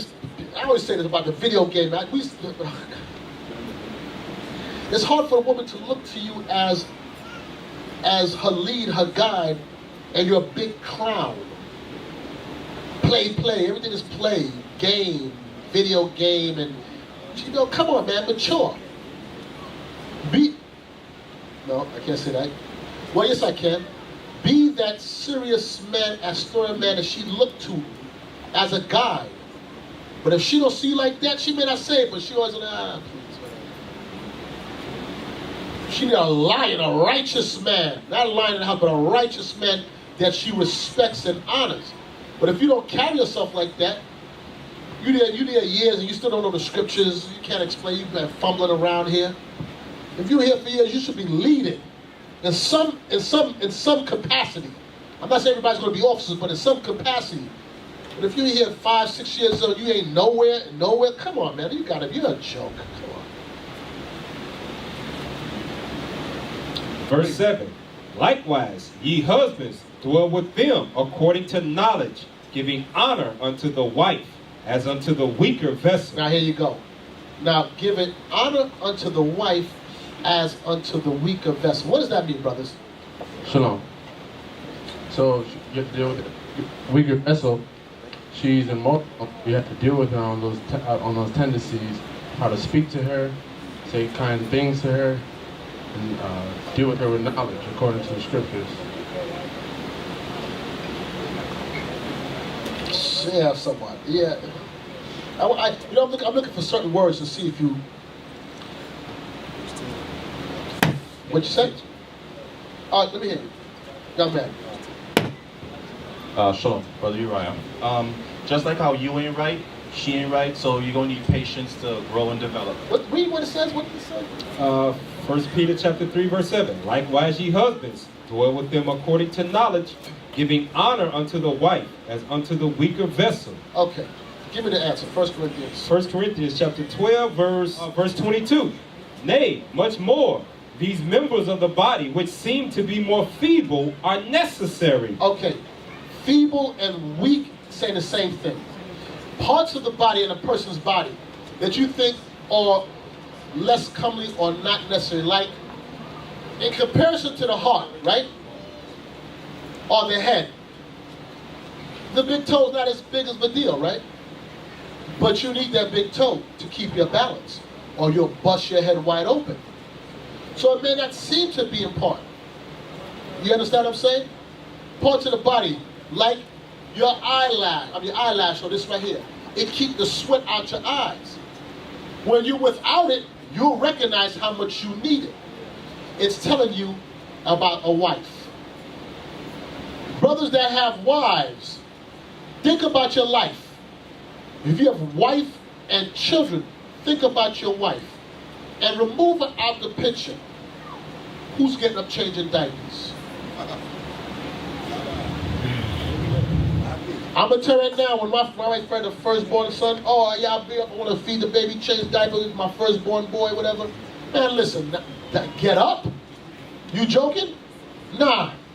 Yo, come on, man, he crying. I don't know, get up for what? Shut up, I'm not getting up. Remove out the picture, you like this, and you be hitting the other side of the bed, and be no wife, you're like, oh God, baby, cry. You need an eye bloodshot, you stressed. Trust me, men that got wives, especially if your wife is worth something, you don't want to do it without her.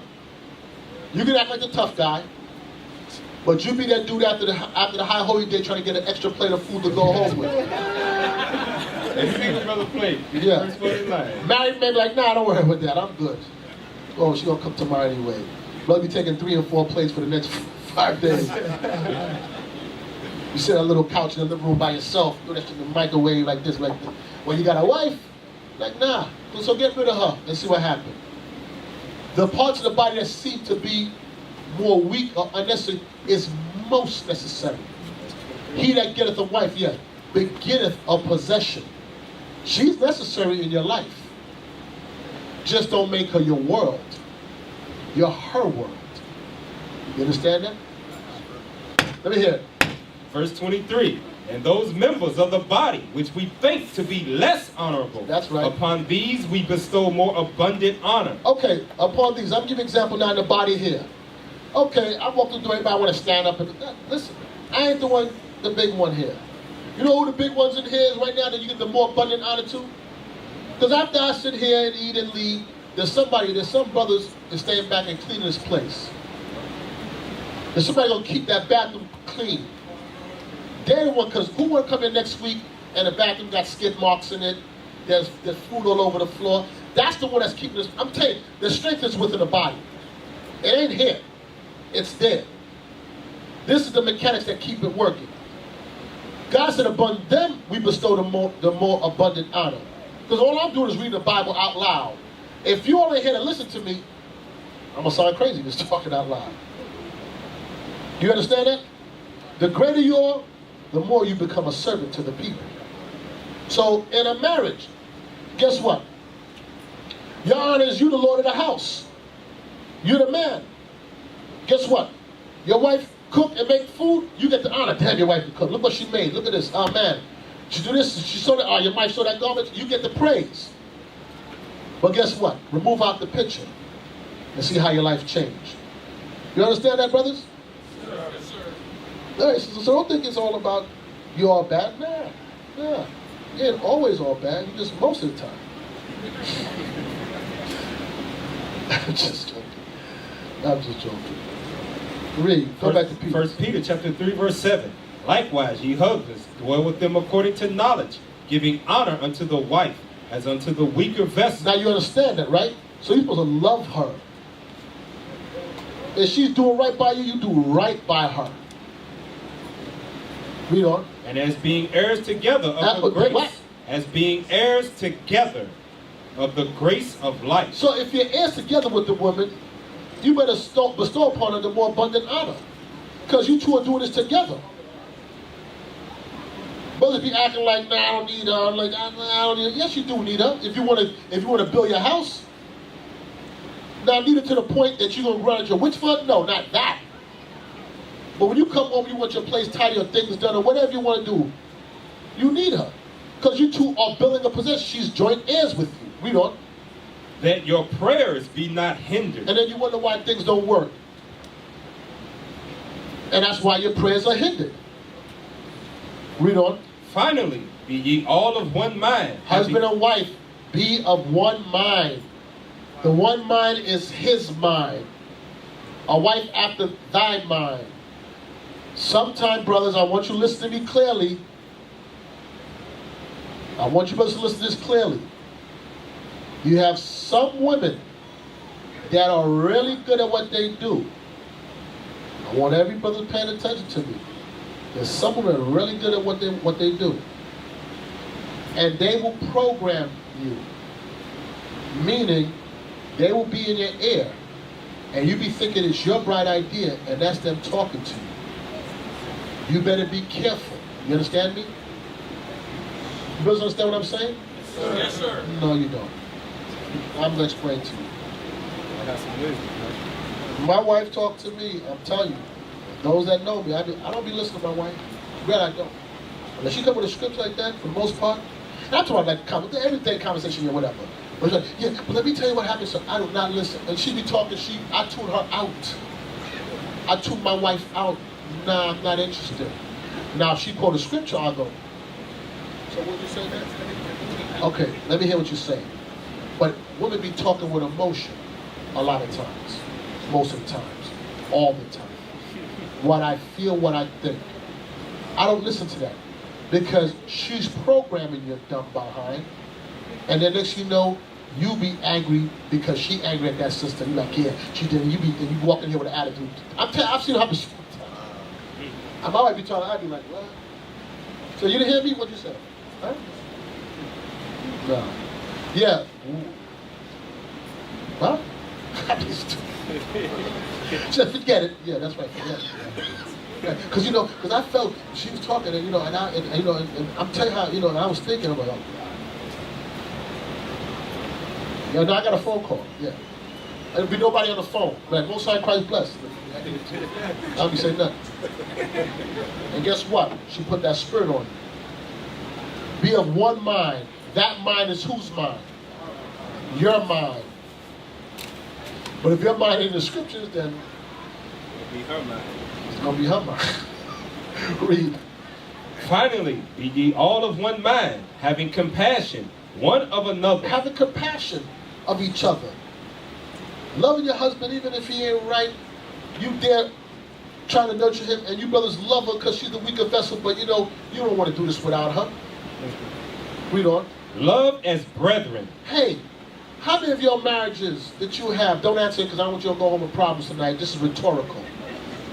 How many of your marriages, husband and wife, you look at each other like you're best friends? I ain't talking about you new married people. I'm talking about you people that married got a little length in it. And more than, if you got more than 3-4 years, no, that's rhetorical, brother. Don't ask me. You say you do? Oh, don't let me ask your wife, because if she say no, okay, don't ask that. Okay, I tell you, don't raise your hand. Don't put yourself out there, because I'm gonna end up asking questions. Wife like, then women get a little out of it. But anyway, listen. How many of y'all can say that you best friends with your wife? It's hard, man. It's hard after so many years of marriage. You be like, it's hard. I'm telling you, it ain't as simple as saying the two shall be one flesh. It's a job. You got to work at it. So it's going to be trouble in the flesh. You got two separate people that's coming together, and she got to have a mind like your mind.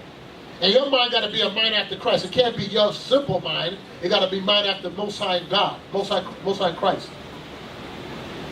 And meshing two people together. Love as brethren, where you just want to kick it with her. A lot of times you're trying to get away. Sidebar, that does not mean that you be up on your wife 24 hours a day, and everywhere she go, and you be at the Sabbath service, she be standing over your shoulder. And not go sit over there, man. With the women. Yeah, with the women. Oh, you over here. Some of you guys there's got to be a balance. I'm telling you. Because some of you men be, your wife, I know a brother, man, oh gosh, he's playing golf. Every time he hit the ball, he calls wife. You're looking like, yo, y'all just hit it. I'll call you back. Next one, yo, it went in, I'll call you back. Yo, this is not real. Some of you men like that. Wife behind you, every minute behind you. But it says above a friend is a husband and wife. Your wife's supposed to be your best friend. It says friends like brethren, because you know how brothers are. Yo, what's up? Let's go to camp after. Let's go get something to eat. Let's talk. You want to hang out? That's how it's supposed to be in a marriage with a husband and wife. That's what it says. Love as brethren. Yeah, bring it up. That goes back to the living joyfully with the wife of thy youth. You gotta have that brotherly love between a husband and a wife. Sometimes you get in marriages and been a while. You can't put no number on it, but you stop doing the things that first made you gravitate toward each other. Now it's just we bound by the law. That's it. We bound by the law. We don't go nowhere no more. We used to go to, I'm Judah, so where Judah brothers go at? Where we take all our women when we try to impress them? Not in the world. We don't take them to church. I'm going to ask for you. Huh? Go ahead. You take them to your mama's house. Go to Applebee's and we go to Chili's. You know that? Come on, don't know that. Act like that, take your ass to damn Applebee's and chillin'. Y'all live there. Wait, say Miami what? In Miami, we taking the Red Lobster. Oh, Red Lobster. Garden, yeah. They got money down here. Yeah. I'm from Kentucky. We went to daggone Applebee's. We went to Olive Garden, me and Zahara once or twice. But we was in Chili's all the time. But you know what? Whatever it was that made it fun for y'all, Still do that thing. You got it. I'm telling you for men on all sides. Maybe not all men, but I'm speaking for myself. You get disconnected from that stuff because you get caught up with everyday life stuff, and you kind of lose focus on that. I done got the milk, whatever. I'm good.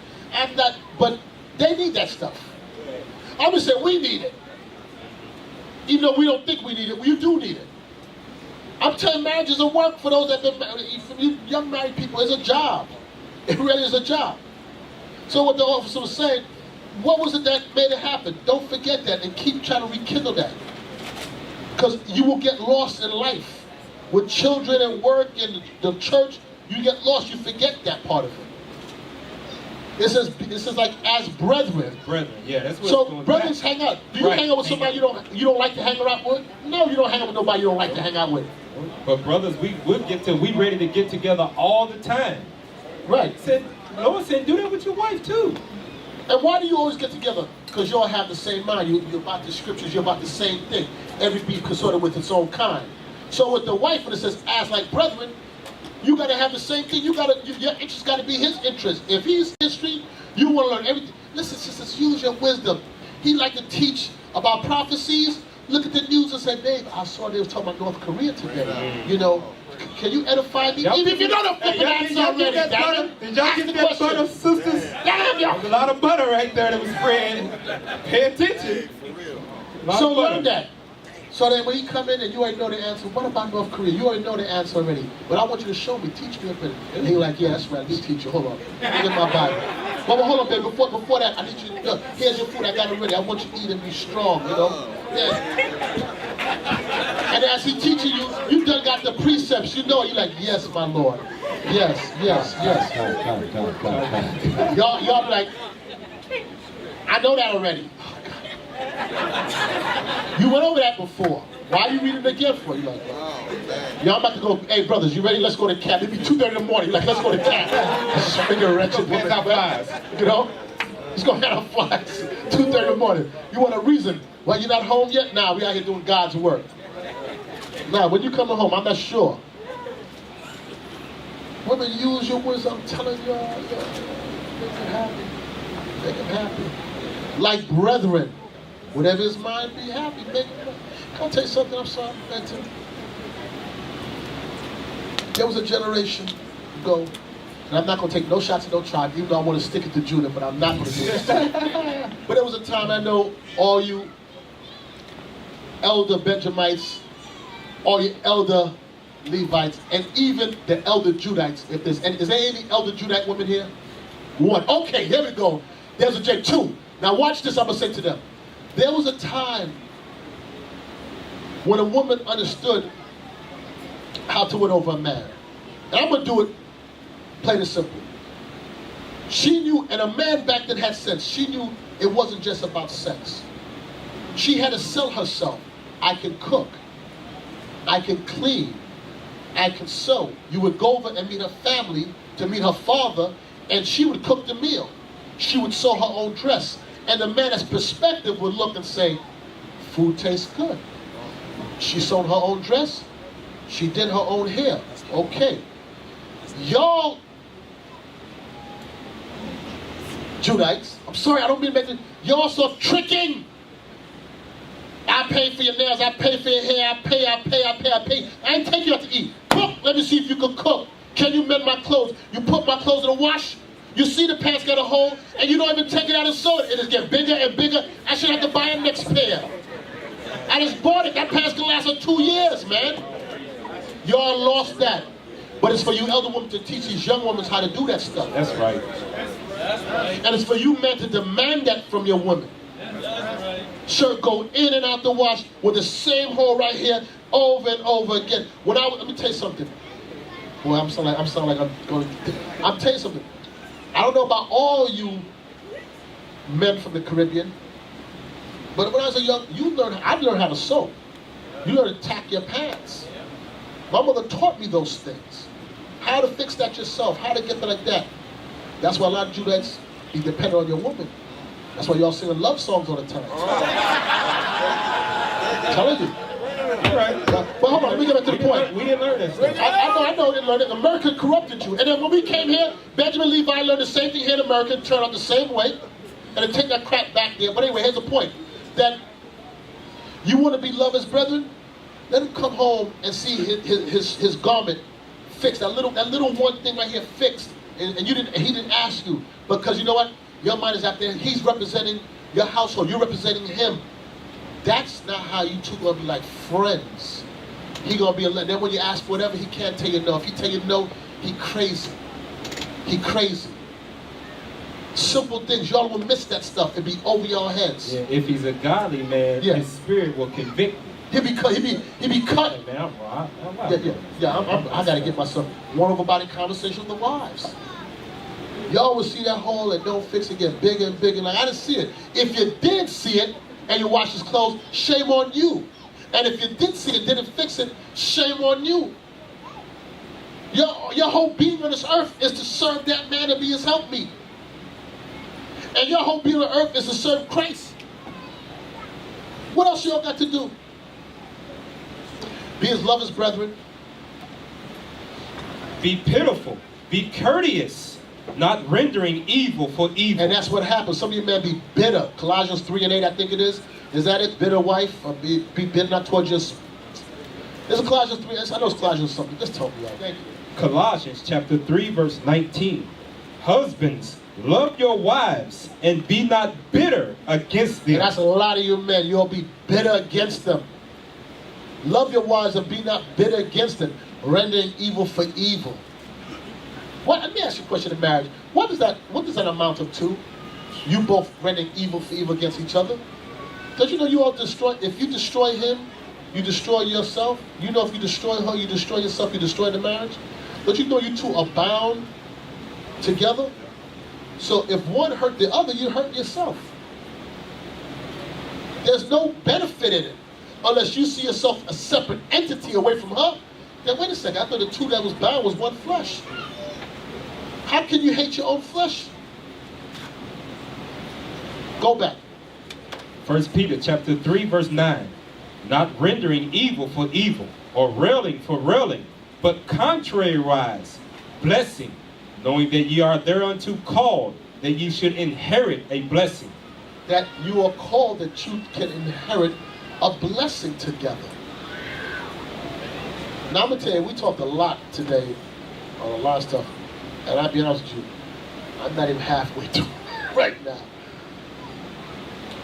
Marriage and who you choose and how you carry yourself before marriage is a topic that you can never teach enough. Hold fast what you heard. For you single ones, for you married ones, what you got to do. Hold fast, rehearse these things, go back over the scriptures. Give me Proverbs 18. Proverbs chapter 18, verse 22. Whoso findeth a wife findeth a good thing, and obtaineth favor of the Lord. It says, whoso findeth a wife findeth a good thing. You know what it means? When it says, whoso findeth a wife? Because you got to shift, you got to shuffle through all these women out here to find a good woman. It ain't easy. To find a good woman for you, meaning it says, make a help me. Give me like that. unto himself. Like unto himself. Because there may be a lot of good women out there, but she ain't the good woman for you, for what you need her to do. Some of you men will have a wife and you don't need her to be a super strong cook because that's not your thing. Some of us, my wife gotta be a good cook because I would be a miserable husband. That's what I want. Some of you need a wife that is a working woman that go out there. To go out there, that's what you need. But if she don't have that in her, you gotta navigate. Some of you need women, you need a strong man that's domineering to keep you in check. Because some of you women are very strong-minded. If you have a weak man, it will allow you to become a Jezebel. I'm telling some of you women, your husband that's hard. That tells you, keep quiet, shut up. You got that man that says, oh, but babe, you'll swallow him. You'll swallow, his spirit too timid for you. Some of you women need a more delicate man that talk to you and say, well, I don't know about that. I can't process. But you know what I mean, right? You need one that may be a little more, what's the word I'm looking for? Help me out. Charismatic. Whatever it might be. Some people don't need that. Whatever the case may be. But it says you got to find out. If you find a wife, you got to find one that's right for you. And it's never going to be behind that. That mind, not that mind. This mind. Read it again. Whoso findeth a wife findeth a good thing, and obtaineth favor of the Lord. And what? And findeth favor of the Lord. And findeth favor. If you find a good man, you found favor from God. Because you're going to go out there and gamble, roll the dice, and come up craps. If you find a good man, you found favor from God. You understand that, brothers? Yes, sir. Wesley, we'll wrap it up in about a few minutes. Go from that to Sirach 26. Let's talk about verse 26. We'll jump back. Sirach chapter 26, verse 26. A woman that honoreth her husband shall be judged wise of all. A woman that honors her husband shall be judged wise of all. That's the kind of wife you have that honors you in word and in deed. She has to honor you. I'm telling you something. A lot of brothers, you'll be honoring your wife, which I'm not going to say is bad, but it'd be too much. And your wife will not reciprocate. Openly. Brothers be professing their love to their wives openly. And I will say it's Judah. Yeah, you know what I'm going to say. I ain't going to go with it. That's Judah. I've seen a bunch of betrothals. And Judah man said, I love you. With all my heart, mind, and soul, I give a life to her. She's like, I'd be like, yo, take the mic and say something back. She's like, yeah, me too. Y'all Judas be taking a knife, cut and pull out your heart and hand it to her. And she's like, just put it down right there. I ain't want to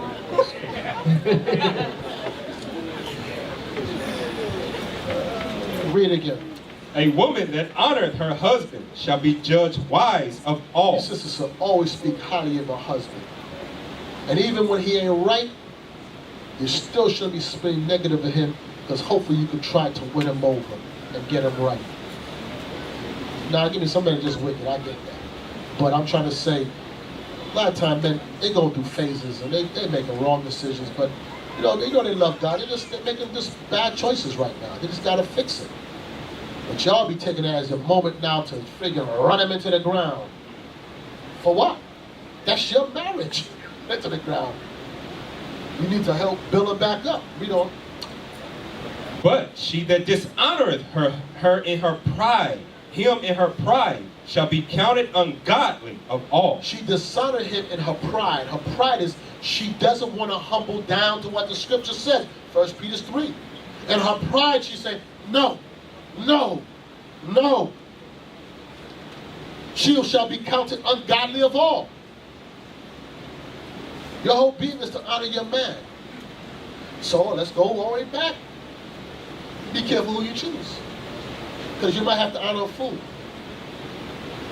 Go figure. Jump back up in the chapter. We're going to have a couple more verses. I'm going to let it go. Sirach 26, verse 13. The grace of a wife delighteth her husband, and her discretion will fatten his bones. Her what? Her discretion will fatten his bones. A man likes a woman. A man should love a woman that is discreet. Sometime, and I'm going to give you an example. You have problems with your husband, you be discreet. You handle that business at home. You don't be here. I'm going to be in the car.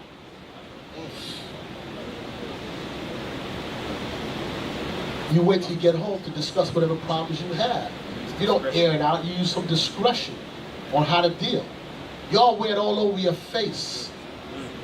And then he got to embarrass you in front of everybody because you just played yourself. You put yourself out there, they're like, sometimes I be seeing stuff, I'm like, man, this is so simple to handle. Read it again.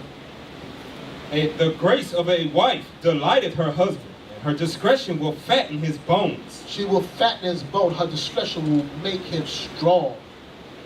A silent and loving woman is a gift of the Lord. Lord, give me them gifts. Rain them down. Rain down them gifts to us, man. The silent and loving wife. A silent wife. I don't know if you brothers experience this, but one of the first pet peeves is, yo, just keep quiet. Sometimes you all can't even hear wisdom because you all be talking. Just listen. There's an art to listening. There's an art to listening to understand, and then sometimes you just listen to respond. Listen to understand. But you gotta be pulling scriptures, that person. Listen to understand. A silent and loving wife is a gift from God. Why is it saying it's a gift from God? Because it's hard to find a woman like that. Because most women are clamorous. They love to talk. Do you know it's hard to argue if you're quiet? If he's tripping and you're not saying anything, and you just get quiet, and he's just yelling, after a while he's going to get tired of just yelling. And when he's finished, did you understand? Yes, my Lord. I'll make sure I fix that. Okay, so if he's still yelling, he's crazy. Because you know he's going to yell? You like this. He's going to say, look at me. I said, I'm talking to you. Look at me. You're like, see, that's what you just keep it going on and on and on. You just look at him. Yes, my Lord. He whispered so low he can't even. Did you hear what I said? What did you say? I said, yes, my Lord. What did you say? I said, yes, my Lord. Speak up. Yes, my Lord.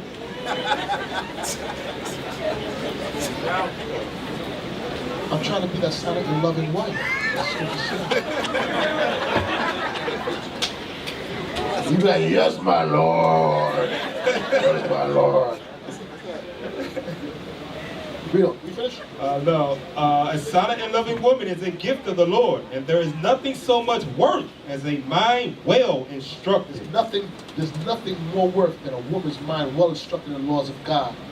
You be in them scriptures, you like, boy, he talking, and can I read something to you, my Lord? Oh no, when you read it, explain it to me. God. I hope y'all women to pay attention, because one thing all of us brothers in here now, the Lord done filled us with the Spirit of God, some understanding. Brothers, we love to teach. Right. Y'all see our classes, hell, that'd be 2-3 hours long, and we'll keep going if somebody don't tell us it's 9 o'clock, time break bread. So just imagine if help me ask us a question at home, and we get to teach some more, and you listen. Man, that make a man feel good, boy. Here you go. Bring it out like you teach it.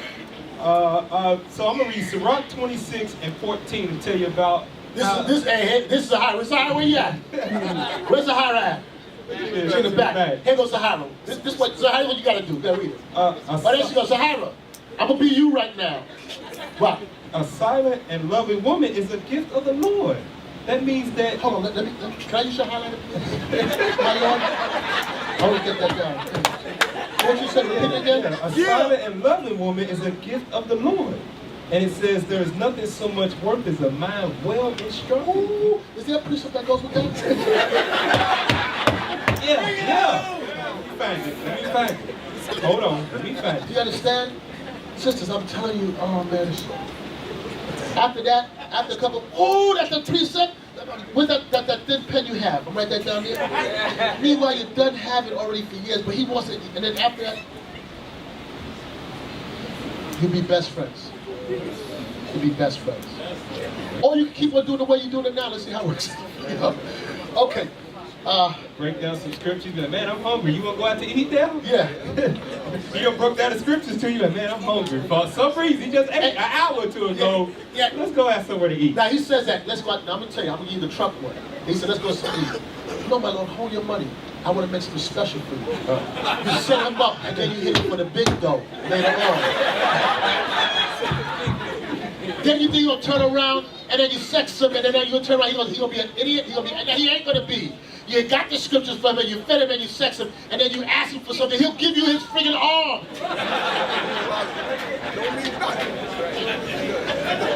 All that stuff that you've been yapping to him about that he ain't really trying to do, After all that done been done, he's like, hey, I need a house you know payment. what? He's like, I'll pay. He be 2:30 in the morning. He be taking the walls. That's stuff he was talking about. Yeah, I think I'm gonna start doing that now. I'm gonna look into that some more.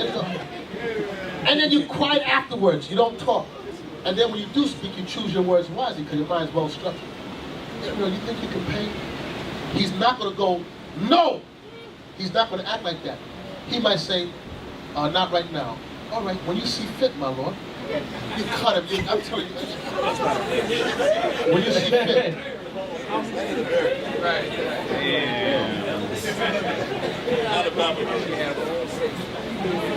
Proverbs 31, we're going to wrap it up.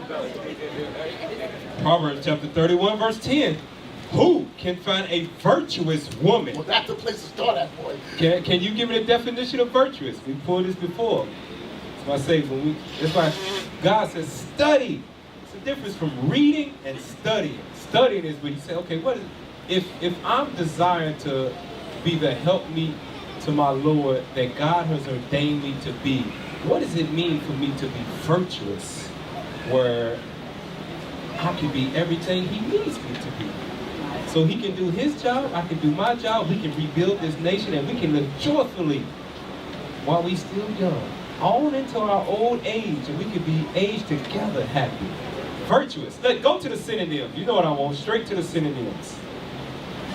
Synonyms of virtuous. Virtuous.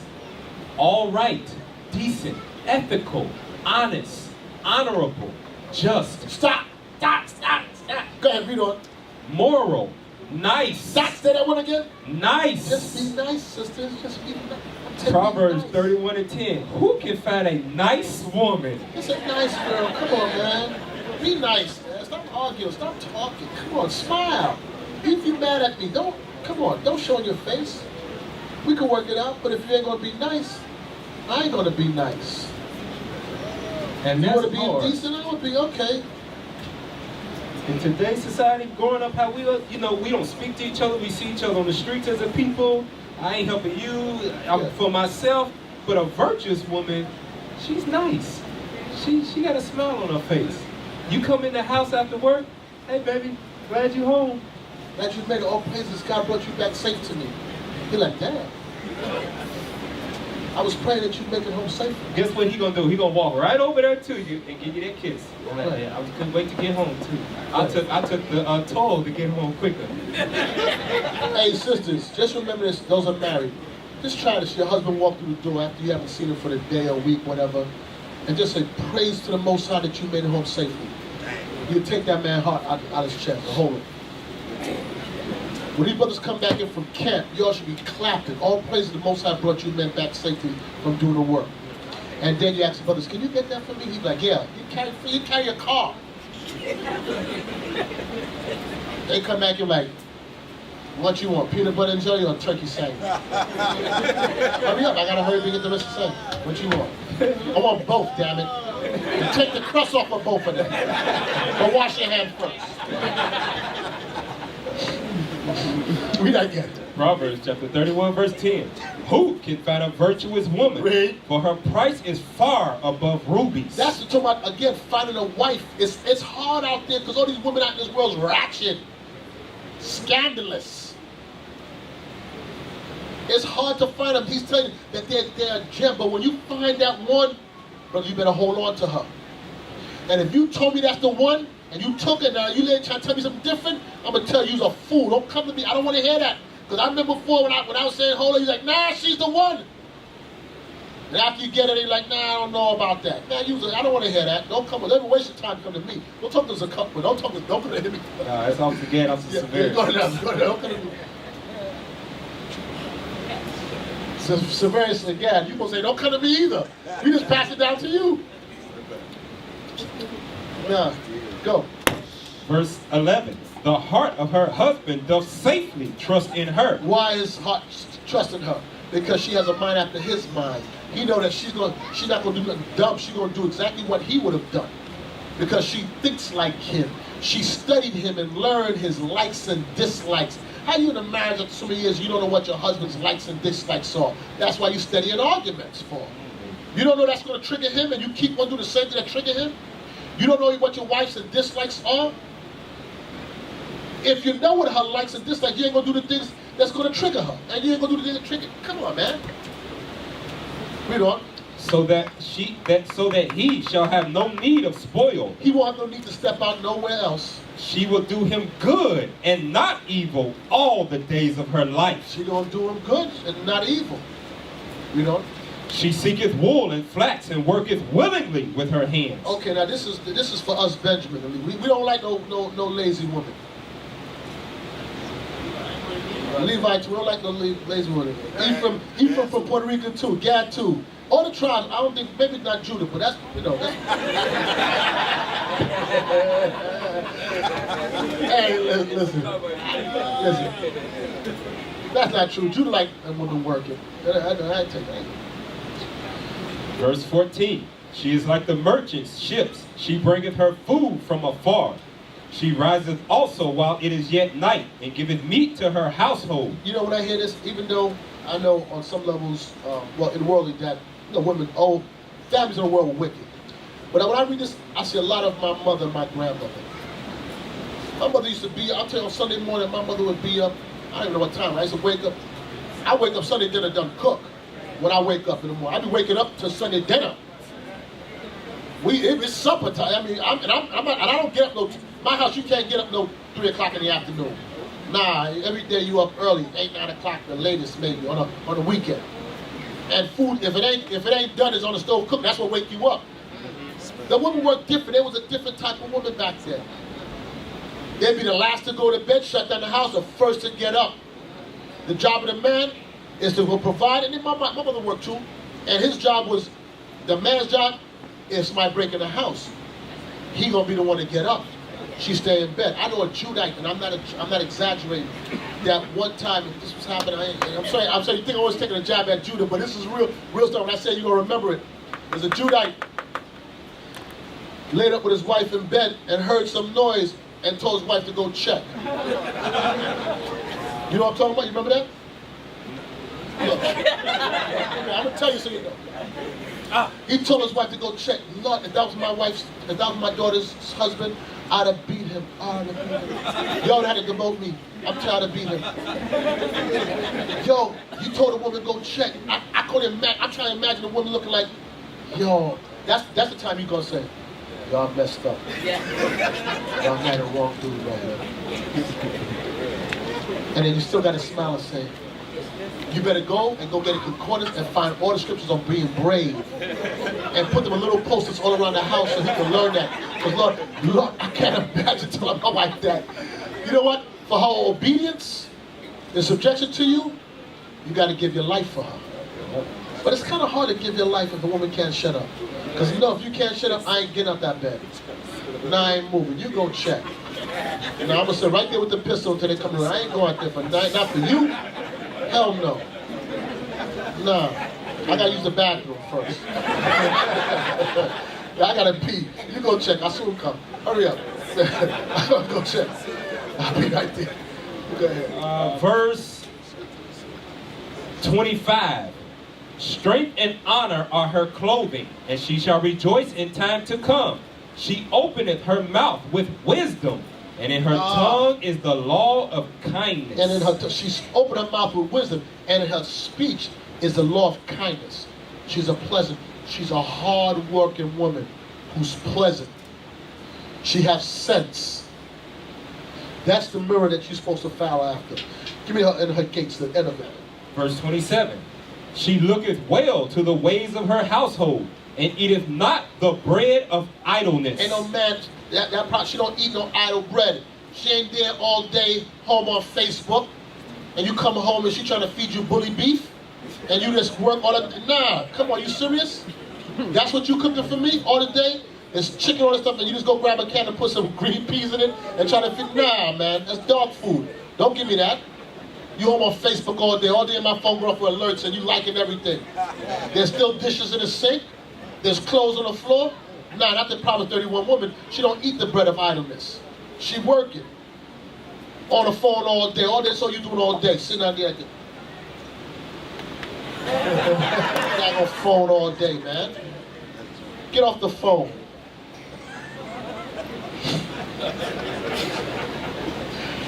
hold on. Read that verse again. She looketh well to the ways of her household, and eateth not the bread of idleness. Her children arise up and call her blessed. Her husband also, and he praiseth her. Watch this. It's Sirach 26 and 16. She don't eat the bread of idleness.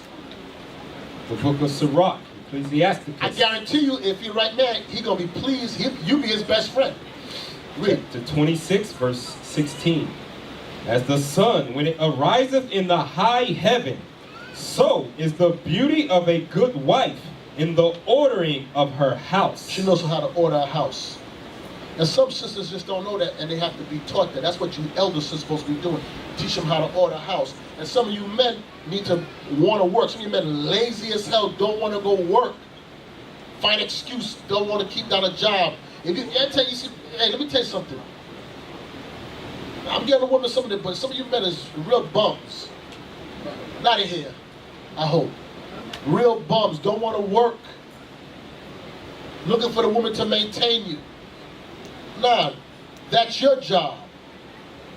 It's your job to maintain her, not she maintain you. You brothers understand that? Yes, sir.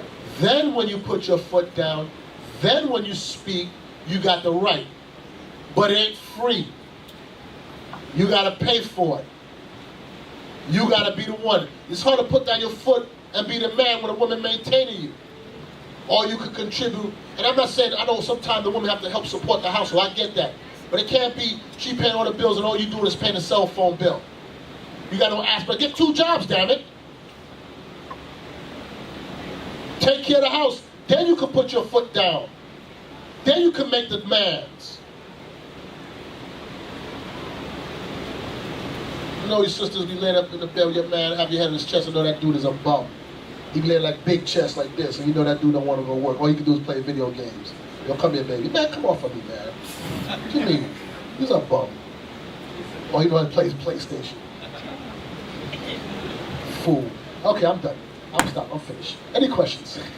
Across the earth, the prophets move. From city streets to distant lands, the message is the same. Israel must rise. Through every quest, every journey, the truth spreads. No border can contain it. No distance can silence it. Our nation lives in every moment. In joy, we celebrate marriages. In sorrow, we honor our dead. On the Sabbath, we gather as one. Families rejoicing together, bound by the commandments of God. Yet are we tried. From the stones in Kenya to the hatred in Montana, we endure as a soldier of the Lord. And still, the mission expands. On the airways, on the screens, in every nation under heaven, Israel's voice is heard. We build our communities. We raise our children in royalty. We restore what was broken. We clean what was defiled. We show the world who we are.